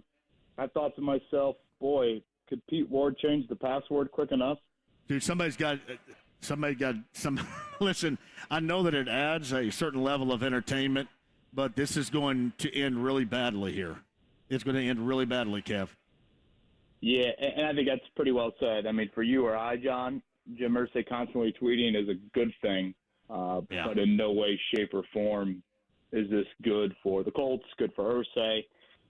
Any of it, I mean, the comments itself from HBO, and, we had Andrea Kramer on earlier this week, and she made it very clear that, she gave Jim the opportunity to clarify the prejudice white billionaire comments, and she did. For any of those that haven't seen the clip, she clearly did that. That was a mistake, and now mistakes are being compounded right now on an event that happened back in 2014. So, this is change the password, do something. You don't need this. Nah, it's going to end badly.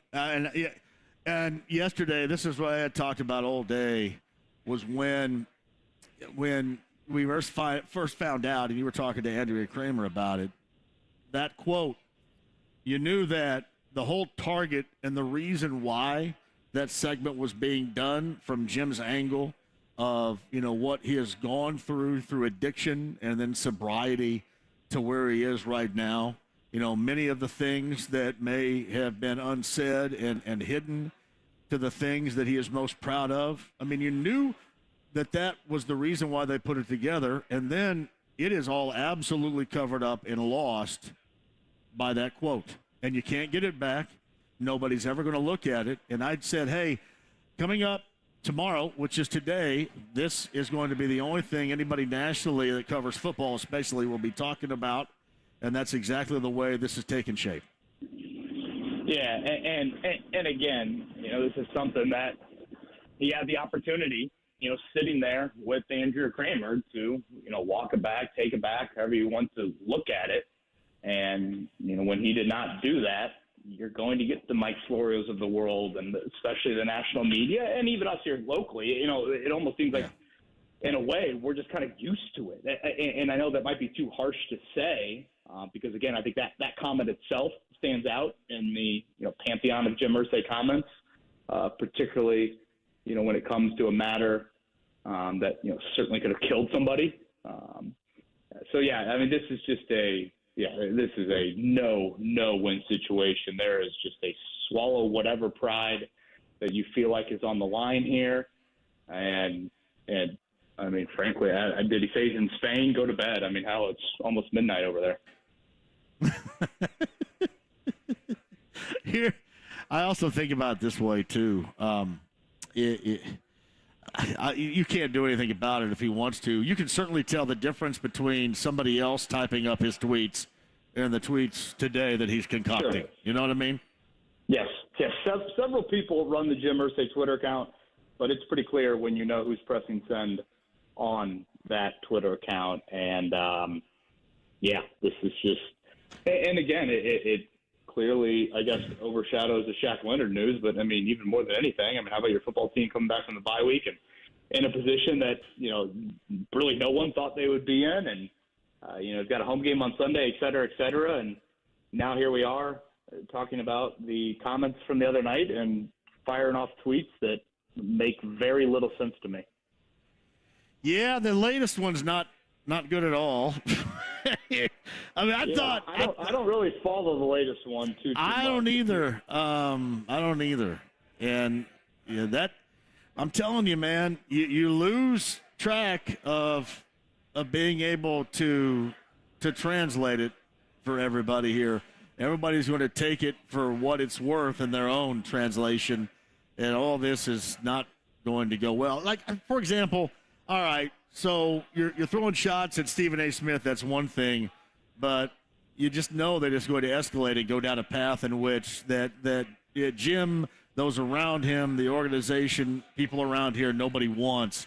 And at some point in time here, it is. It's time to go to bed. It's time to take the phone away. It's time to do something. Somebody's got to stand up and do something because, as I mentioned at the outset, Kev, this has got the potential to end very badly.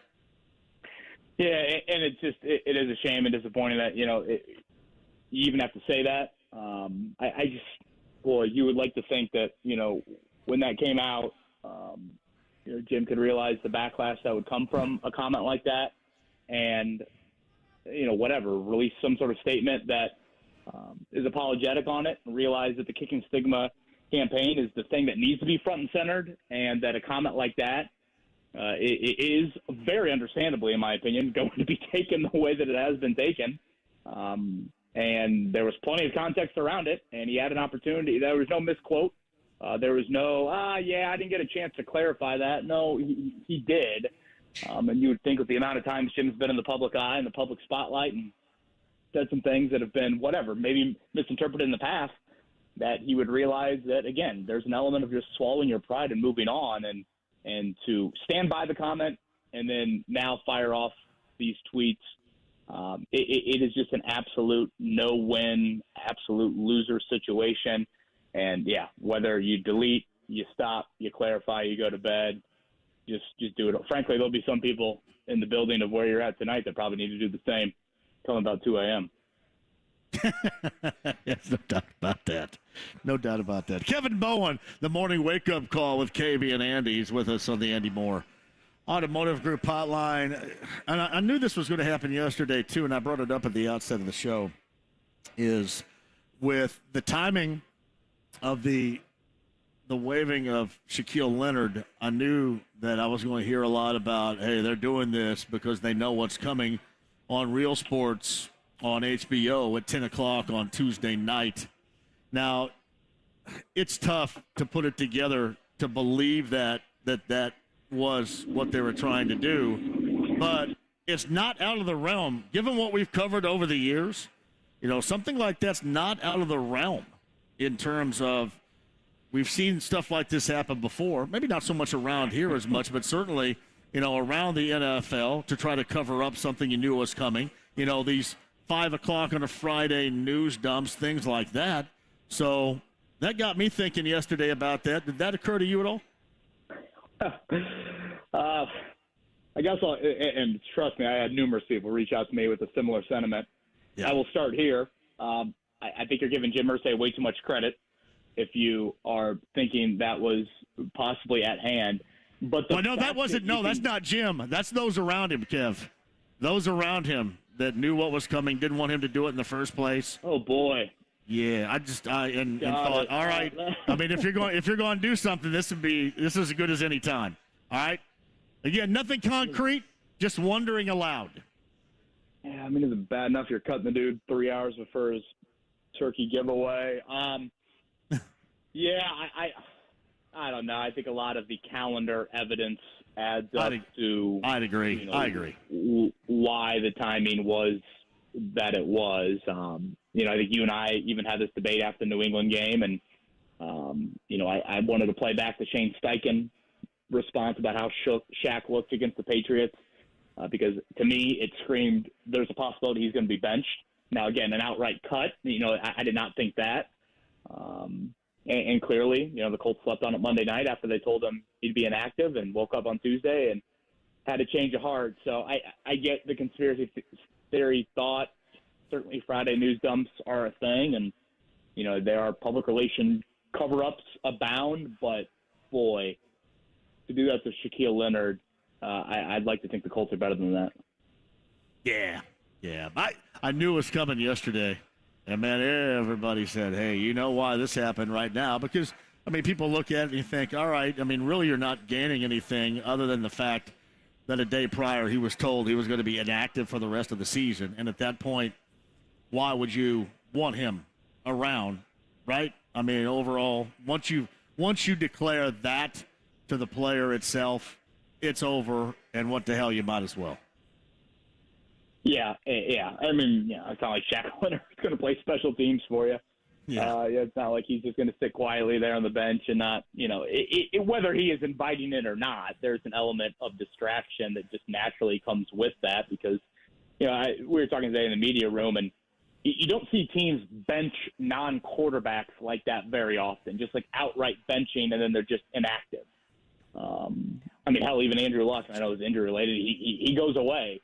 For a couple of months. It's like, that's just a hanging cloud that would have brought on even more and more attention to it all. So I understand. I think maybe the Colts hindsight, maybe they'd do it all over again. They just would have done it on Monday and realized, all right, keeping them inactive isn't really going to solve it. Maybe just go ahead and get rid of them like they did and should have probably done on Monday. And I don't know, maybe that would have been paint a little bit of a better picture than, cutting him on his off day, cutting him, just a couple hours before his, turkey giveaway. So Kevin Bowen in the morning show, he is with us. All right, moving forward from the Colts. What do you think about the Pacers last night? You ever seen a team score 152 points and lose by 5 in your lifetime? I have not. I had the feeling, John, of I felt like I was watching an old school Big 12 game, and who's going to get the ball last. Neither team can stop each other, and how when they gave up 40 in the first and whatever it was at halftime, 85, 86, something like that, and then Halliburton does what he does in the third, and I felt like once he did that, then all of a sudden everyone fed off it. Matherin fed off it. I think Buddy, certainly hit some huge shots late when they were starting to double Halliburton as well. But I don't know if 13 games is too small of a sample size. And maybe Rick Carlisle will say to us on Tuesday, no, we knew it was a long process in implementing a totally new defense and this and that, and it's going to be a work in progress. But after 13 games, I'm almost ready to say this is just going to have to be we are trying to outscore you every single night. We are not in this to guard you. We are not going to try and kind of sit in a stance and grind it out. We will happily take games in the 130s, and we're just going to try and run and gun and outscore you. That's almost what the feel of it is like, because I just don't – it's not like you made the move to insert Buddy Hield in the starting lineup for defense. You obviously did that for shooting and for offense. So it has that feel already of oh, boy. Whatever, to survive, to get wherever you want this season, it's going to have to be just an offensive explosion night in and night out for the Pacers. And while it was very fun to watch, very enjoyable, and I'm not going to be a hypocrite, I just want to see them win and play up to the expectations. Kev, at some point, you got to mix in at least a semblance of a defensive threat. You know what I mean? It looked like in that fourth quarter, I think both teams in the fourth last night scored 38. It looked like Loyola Marymount against Long Beach State, back in or LMU versus UNLV back in those old Big West days, because there was zero interest in that fourth quarter, maybe on a couple of occasions, zero interest on either side to play defense. It was just run down there, take that first available with little to no resistance. And that was how it went, back and forth. And the fourth, and that's very entertaining. But at some point, you're not going to play Atlanta every night who's going to allow that, much like you allow that. And at some point, and maybe that's tonight, at some point that's really going to bite you. And it has, and I think, with Orlando. Yeah. Sure, and I think we've seen this, in the past couple of seasons where we have seen the numbers just rise offensively for teams around the NBA. Scoring obviously is up. But when the playoffs come around, whether it's the intensity of those games, whether it's, more time commitment to scouting and, you're paying more attention to a defensive scouting report and how you want to take away the other team's, whatever top couple of guys, scoring is down when you get into the playoffs. It's not like teams, first one to 130 wins in the playoffs on a routine basis. So, and I don't know, maybe the Pacers, if and when they get there, they would fall into that and say, oh, yeah, scouting ramps up for them. And, we were going to throw this at Trae Young and this at DeJounte Murray, et cetera, et cetera. But, man, I just so much of it is rooted in personnel and just the lack thereof, you and I have talked about this endlessly, the wing defense and, just leaving Miles on an island at the rim and the sacrifices that you make. They are so gifted offensively. And it's just, if they could just get to be bad on defense. I mean, they are horrific on defense. If they could just become bad, whatever, take 5 points off the total and rise from 30th in the rankings to 24th, that would do wonders for you in, being and I think a definitely top, 5 or 6 Eastern Conference team without question. I said before the start of the season, I thought that they were capable of doing defensively what you just described, and not, being a defensive demon by any stretch, but just a little, the tiniest bit of improvement. And this season so far, I kind of wonder if they have anybody personnel-wise that's able to lift them in that capacity, Bruce Brown included. I just don't think they have that quality right now. Right. Well, it seemed like they were putting all the eggs personnel-wise into 2 baskets, and that was the Bruce Brown free agent addition and obviously Jarris Walker. And, certainly Walker isn't seeing the floor. And I guess, how much can Bruce Brown do? Because, again, starting lineup-wise, whether it was Mathurin or Buddy Hield, neither of them are known for their defense at all. Even Obi Toppin is not known for that. I guess Aaron Nesmith in the starting lineup you would think helps you out a little bit more there. So, uber benefit of the doubt to Carlisle and the Pacers right now would be this is a longish process to get the new defense implemented from, the departure of Ronald Norad. I think it's Jim Boylan. I think who's now running the defensive show for you from an assistant coach standpoint. But again, that to me would be big time benefit of the doubt. So 2 things. Can you just get to be a little, not as sucky as you are and just a little bit, again, bad, not horrific. And then 2, if not, are you just embracing the full on, we want the ball and we're going to score and we're going to go for 2 and we're going to fake punts and we're going to go for it on every 4th down, to steal all the football analogies, and we're going to go because that's the only way that we're going to, be able to win games. You can't win them grinding them out. Hey, the morning wake-up call with KB and Andy. And it's Kevin Bowen joining us now, the Andy Moore Automotive Group hotline. Back to the Colts and away from Jim Irsay for a moment, too. They get the Buccaneers coming up. 5-5 for the Colts as they restart things after the bye week against Tampa Bay. I was talking to Derek Brooks. Tampa Bay comes in especially defensively injured, 4-5. And this is the start of a list down the stretch of the season that are very winnable. I'm curious, what's your expectation for this group going from here on out, given the fact that schedule that they play certainly has softened up even more with Joe Burrow gone for the season in Cincinnati? Are all these games in your thought winnable for this team? It's hard to say on paper why they wouldn't be. I mean, hell, you can make the argument Gardner Minshew's the better quarterback in several of these matchups. And the one that you look to on Sunday, and you'd probably say Baker Mayfield's a better quarterback than Minshew. Okay, fine.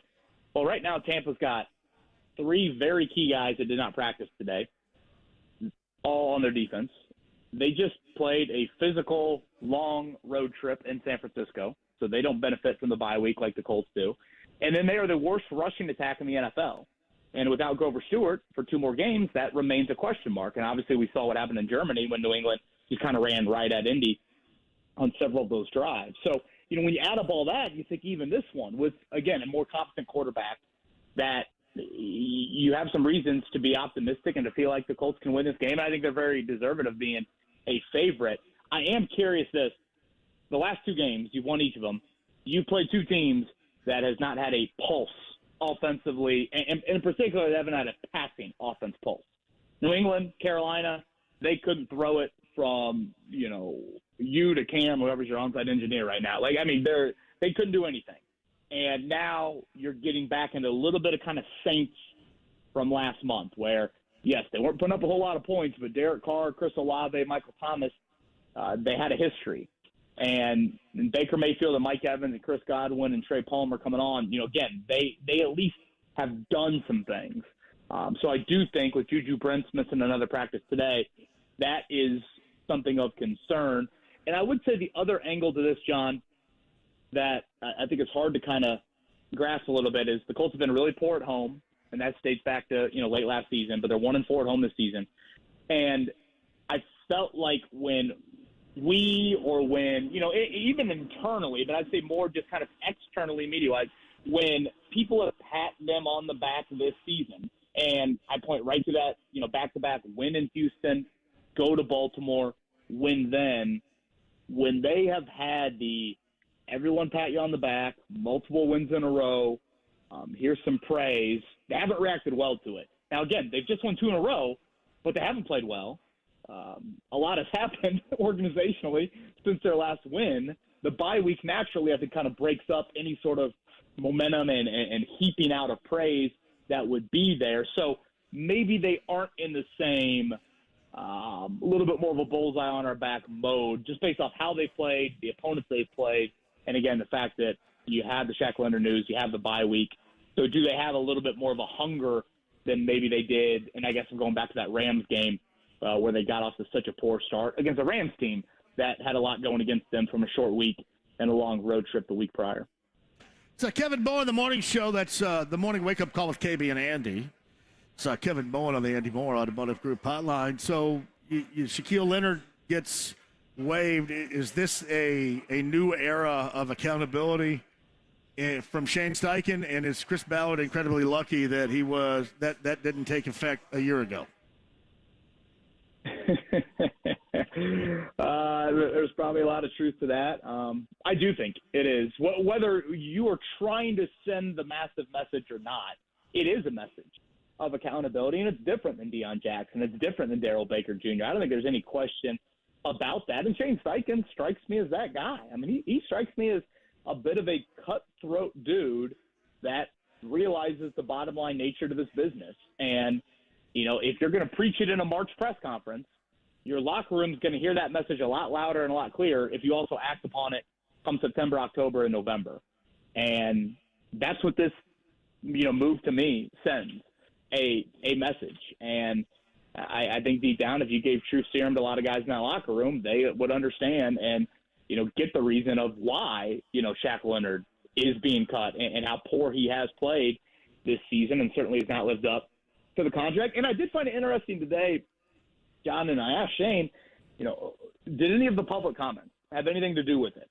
Was this strictly football, or was there a little bit more to that? And he definitely did not slam the door shut on either of those things being ruled out as, whatever reasons why this move was made. He was generally vague as he can be, but still, he had the opportunity there to kind of slam it shut. And he has slammed some things shut before, whether Jonathan Taylor related, that I'm thinking back on. So, yes, I do think this is a sign of accountability. And what I go back to, John, is 2019 at Adam Vinatieri, when Frank Reich and Chris Ballard continued to run him out there. He was clearly getting old. He clearly was hurt. And yet Reich and Ballard both continued to go with the message of he's one of the greatest kickers in NFL history. But what you have to live in is in reality.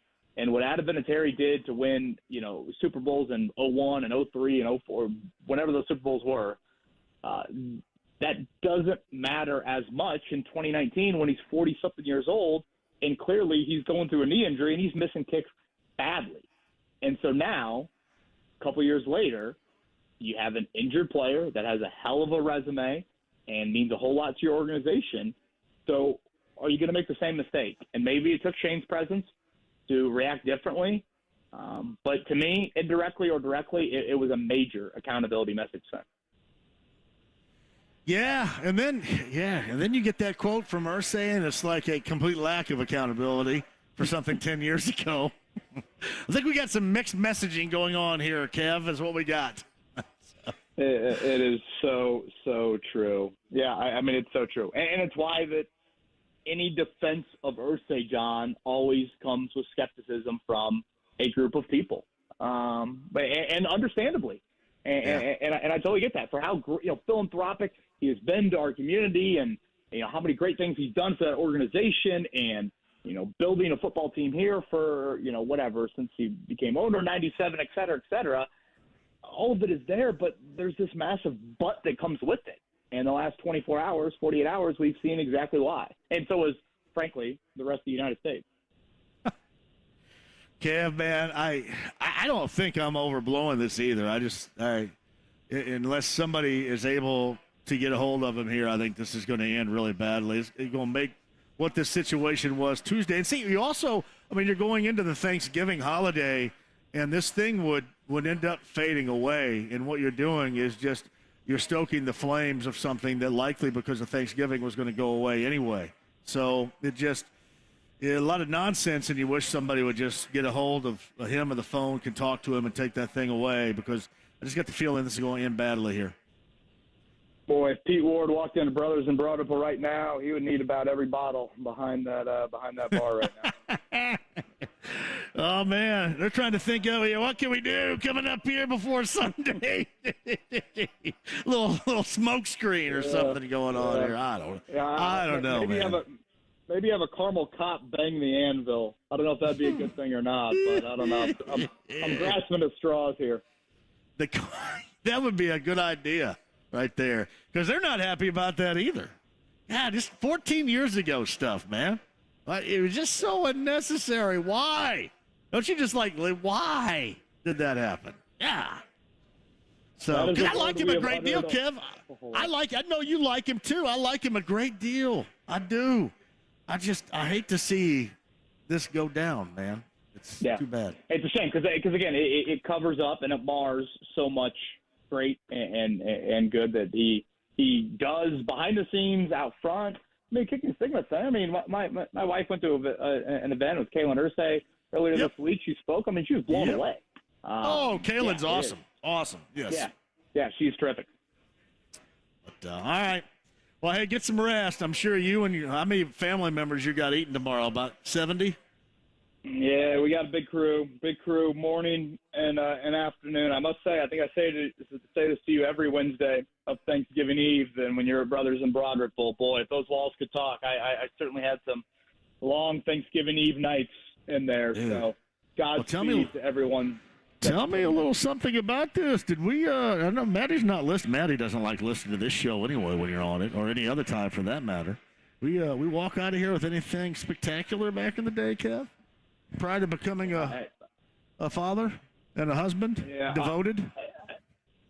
I can say that whoever was potentially walking out would not have called it spectacular on their end. Oh. So, if we're going to live in reality here for a moment. But look at Kev Bowen. There was some dragging Thanksgivings, to say the least, thanks to Brothers in Broadripple. Yeah, well, I'm trying to think if you're a part. Did Swebo ever walk out of a Louisville bar with anything? but paying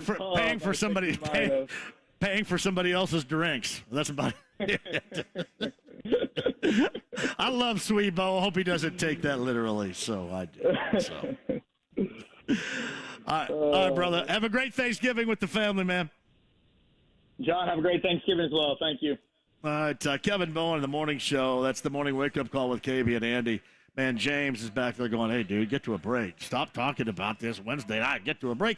All right, James, I'm going to get to a break. Boilermaker scoreboard update coming up. Maui Invitational Final with Marquette. We'll get you updated on that. And if anything else from the world of X and social media, the former Twitter with the cold soda drops, we'll get to that as well. Don't go anywhere. Happy Thanksgiving, by the way. 93.5.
Tickets now. BullseyeEventGroup.com. The Ride with JMV. Hey, my buddy, Swanson, full steam ahead, over there. I want to go over there.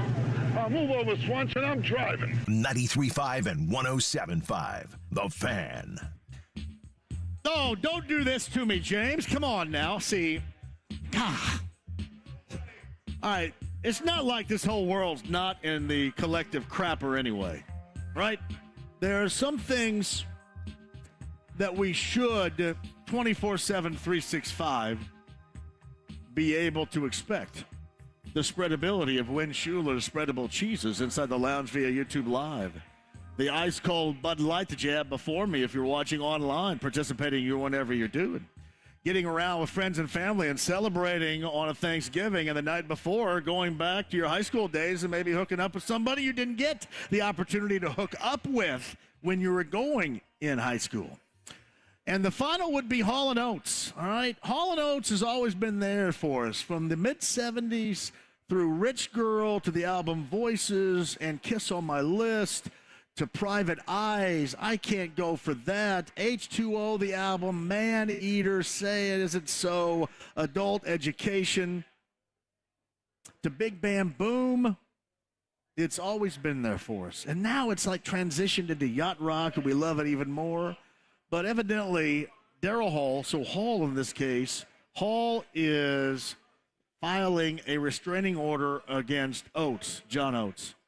I don't know if I can live in a world where Hall has filed a restraining order against Oates. Now, I know you're going to say, hey, this is how Journey went down between Neil Schon and Steve Perry, and you know all that went down with Van Halen, and, of course, Sammy Hagar is trying to get the Van Halen guys, Michael Anthony and Alex Van Halen and David Lee Roth back together later on this summer for some concert dates. But we've seen this happen before, but we always thought that Hall & Oates would not be a part of this, would always be together. And, in fact, I don't want to listen to just Hall. All right? I didn't really like the song Dreamtime. I don't want to just listen to Hall. I certainly don't want to listen to Oates because I don't even know if I've ever heard Oates sing a note, right? He smiled a lot, had a really sweet mustache, played guitar, jumped around a little bit, had a hairy chest. If you remember, one of the great things they did in 1984, I think maybe going into 85 when they were doing Big Bam Boom and they were promoting that album, is they were on a Pontiac commercial that touted the Pontiac Fiero. And we know how the Fiero went, but we got to have Hall & Oates. We can't have this foolishness, no foolishness between Hall and Oates on this. And I was saddened to see that earlier today, that evidently there are some serious issues between Hall and Oates right now. So let's all see if we can come together and, again, make the world a better place by making sure Hall and Oates are always together. Just some thoughts. Live here, Brothers Broad Ripple, Wednesday before Thanksgiving on a Bud Light Blue Wednesday. And Brad is up at 239-1070 right now. Hello, Brad. Well, thank you, young man, for taking my call. I appreciate it. You got it, Brad. And happy Thanksgiving to you and your family down there in Barton. You too, Brad. Thank you very much. I wanted to piggyback briefly the conversation you had earlier with the gentleman that does your morning show. Two things. One is I watched the Pittsburgh Steelers news conference when he fired Larry Canada, and he said, here's a quote: "Football is a game, and the NFL is a business." And I think that applies to Darius. I know he calls him Shaquille, but anyway, I think that applies to that situation. That's just the way it is. Football's a game, and NFL's a business. But really, the thing that got my attention was last night I turned on the Valley to watch the Pacers play Atlanta, and they must have shown something from the old days. We could look like the Utah Stars and the Virginia Squires. So I got a little confused for 5 minutes. About the floor is what you're talking about? The floor in Atlanta? When I saw the halftime score, I said, what is this? I'm sorry. You're talking about ABA. Oh, absolutely. Which? Yeah. Hey, which, Brad, we know this. A high level of success for the Pacers in the days of the red, white, and blue basketball around here. Absolutely. Yeah, you look like the Utah Stars and Julius Erving for the Virginia Squires. and it was funny to watch. But personally, I got to tell you the truth. At halftime, I turned it off and went back to Purdue. I couldn't stand it. And here's my whole complaint, thrust of my phone call. Yeah. I don't think anybody agrees with me. and that's fine. I've watched a lot of basketball. I used to cover Continental Basketball Association games in Michigan back in the early 70s when George Gervin and Steve Nicks were playing and guys like Denny Stewart. There was the best player they ever had for the Grand Rapids Tackers, Denny Stewart. The guy was fabulous. He went to Michigan State, and I asked him one time, why aren't you in the NBA? He said, well, I was on the Piston roster for 2 years. I said, what happened, man? You're one of the greatest shooters I've ever seen. He said, I'm not going to play defense, man. I'm just not going to play defense. And you know what? I think here's my thing that's correctable, okay? When the Pacers play teams that really aren't top echelon, like Orlando or Charlotte or Miami necessarily, they have their way with the Pacers because they have a very heavy-duty influence in the paint, defensively and rebound-wise. I saw the Orlando No, thing. hey, Brad, I'm sorry I got to cut you off here. I do have to run. But, no, your point is well taken. And that's why I mentioned a little bit earlier, it is incredibly fun to watch these pinball numbers get run up here. But that is not how you're going to get to a higher level of winning because there are too many teams out there that are going to be willing to play defense. I just thought last night was more of an anomaly with two teams that neither one of them played defense. You cannot live by those means as a good NBA team. You just can't. Or want to see this team go where you expect it to go. You cannot live by that, Brad. That was a good phone call. And it was incredibly fun last night, but you got to, at some point, find just a little bit of resistance defensively. You do. Fans Place, of course, with us every single Friday on a Bud Light Blue Friday, and back with us right now on a Bud Light Blue Wednesday here at Brothers and Broad Ripple. In place of Tony D, Rory is here. Rory, how you doing? I'm good. How are you? Great. Rory, everything going okay with Fans Place? It's going great so far. We're happy to be out here at Brothers and Broad Ripple on a Blue Wednesday with our friends at Bud Light. We are actually going to be bringing Blue Friday to the app on Friday as well. Our guy Tony D came through with some on-field passes. Colts game on Sunday. We're going to be giving those out. So just trying to keep the party going all weekend. That's awesome. Now, how can they get involved with this right now? Yeah, of course. They can look for us in either app store, either iOS or Google. The Fans Place is the name of the app. Download the app. If you pop in the code FAN, F-A-N, that'll enter you in the contest this Friday. You essentially win credit that's worth money at bars and restaurants like Brothers and Broad Ripple all around town. Giving you a fun way, no risk to you, no risk in cash, giving you a fun way to support your local bar owner, support your local community, and engage with our local teams. That is awesome right there, too. Fans Place, this start with your idea? Was this you? It was, yeah. Actually, my brother and I started it a few years back. We are Cincinnati sports kids, but my wife... Well, you're probably pretty depressed from the past there. Yeah, a little slap rocky. Yeah, we got a little PTSD going. Of course, Burrow went down, so now I am transitioning to being a Colts fan rest of this year, making my wife very happy. But we've been sports fans forever. We thought we'd put something out there that was a family-friendly alternative in some ways to some of the betting going on and make sure that we could... help the average fan enjoy sports a little bit more, and then help that fan give them an incentive to come support their local business owners. All right, once again, Roy's with us from Fans Place. How can they get involved? People right now that want to win. Yeah, just go ahead and download the app, The Fans Place, either app store. Look us up, www.thefansplace.com. Keep drinking Bud Light. Keep going out and supporting your local bar owners, and that's pretty much it. Roy, I appreciate you, man. Well done, as always. Thanks for you guys hanging out with us every Friday, and in this case, on a Wednesday. Of course, anytime. So, Roy, right there, we got OAR tickets to give away coming up on the other side. You want to do that right now, James? You want to wait until the other side of the break? How do you want to do that, James? I have no preference. We can do it. Dealer's choice. Dealer's choice. All right. Thank you again, Roy. Let's do OAR's coming Labor Day weekend. A Labor Day weekend down at Everwise Amphitheater at White River State Park, which is a great venue. Labor Day weekend 2024, OAR and Ripe.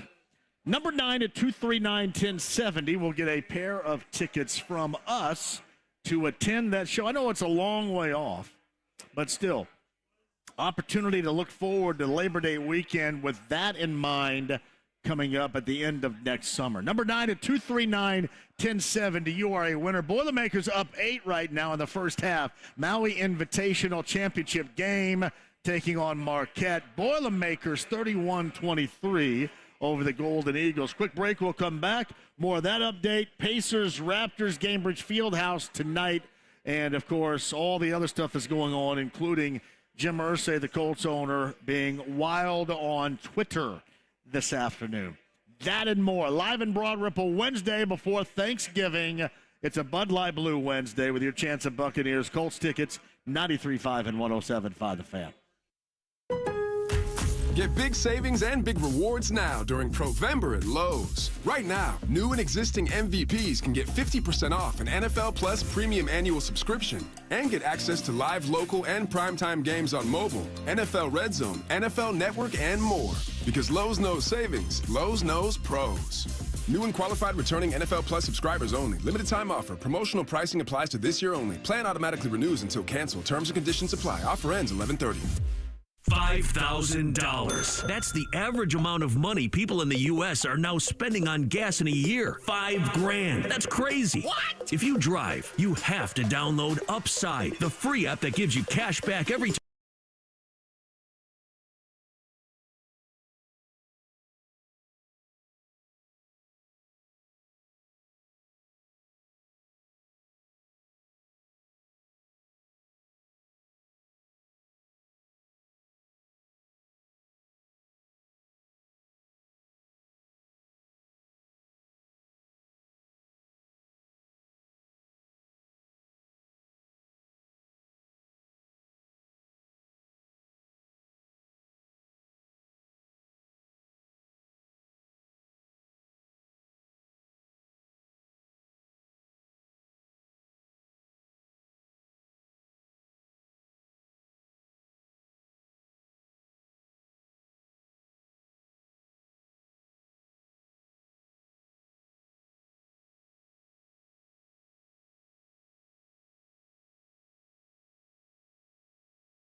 Indy.com. The Ride with JMV. Just an average guy with exceptional hair. 93.5 and 107.5. The Fan. Hey, welcome back to Broad Ripple Brothers. Has been a great time. I got to thank everybody here at Brothers for giving us this outlet every Wednesday before Thanksgiving. And our friends Jim Jr. and Zink over there, who are absolutely outstanding. I love them dearly. And our ice cold Bud Light. We'll get back to the Fridays coming up. And, of course, Bud Light Blue Wednesday here at Brothers and Broad Ripple. In case you've missed any of this afternoon, it has been absolutely loaded.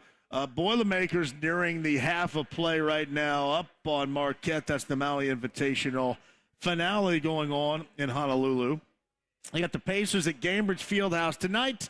They are, of course, taking on the Raptors after last night's 157-point outburst to knock off Atlanta in Atlanta. By the way, punched their ticket to the first ever in-season NBA tournament into the knockout stage of things, did the Pacers last night. Mentioned Boilermakers up 6 right now, 33-27, with under 4 to go in the first half of play. From Honolulu in that Maui Invitational.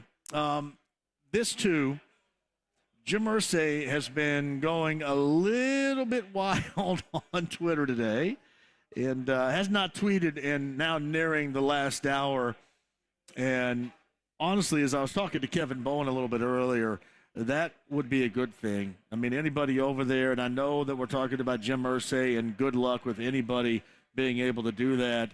But you maybe get to the dude and just, this is going to do nothing but end badly. There is zero to gain out of this, nothing. And what basically has been doing is clapping back on something that was said about him earlier today on First Take. He's been going at Stephen A. Smith and whomever's in there with Stephen A. Smith. And it just, you know how this is going to go. So stand down would be a good idea if people over there can convince him to do just that. 239-1070 is the number. TK is up next. Hello. Oh, I'm sorry. Is Fulton there too, our guy Fulton? Yeah. Hey, happy Thanksgiving. To you too, buddy. How are you doing? Yeah. Been doing all right.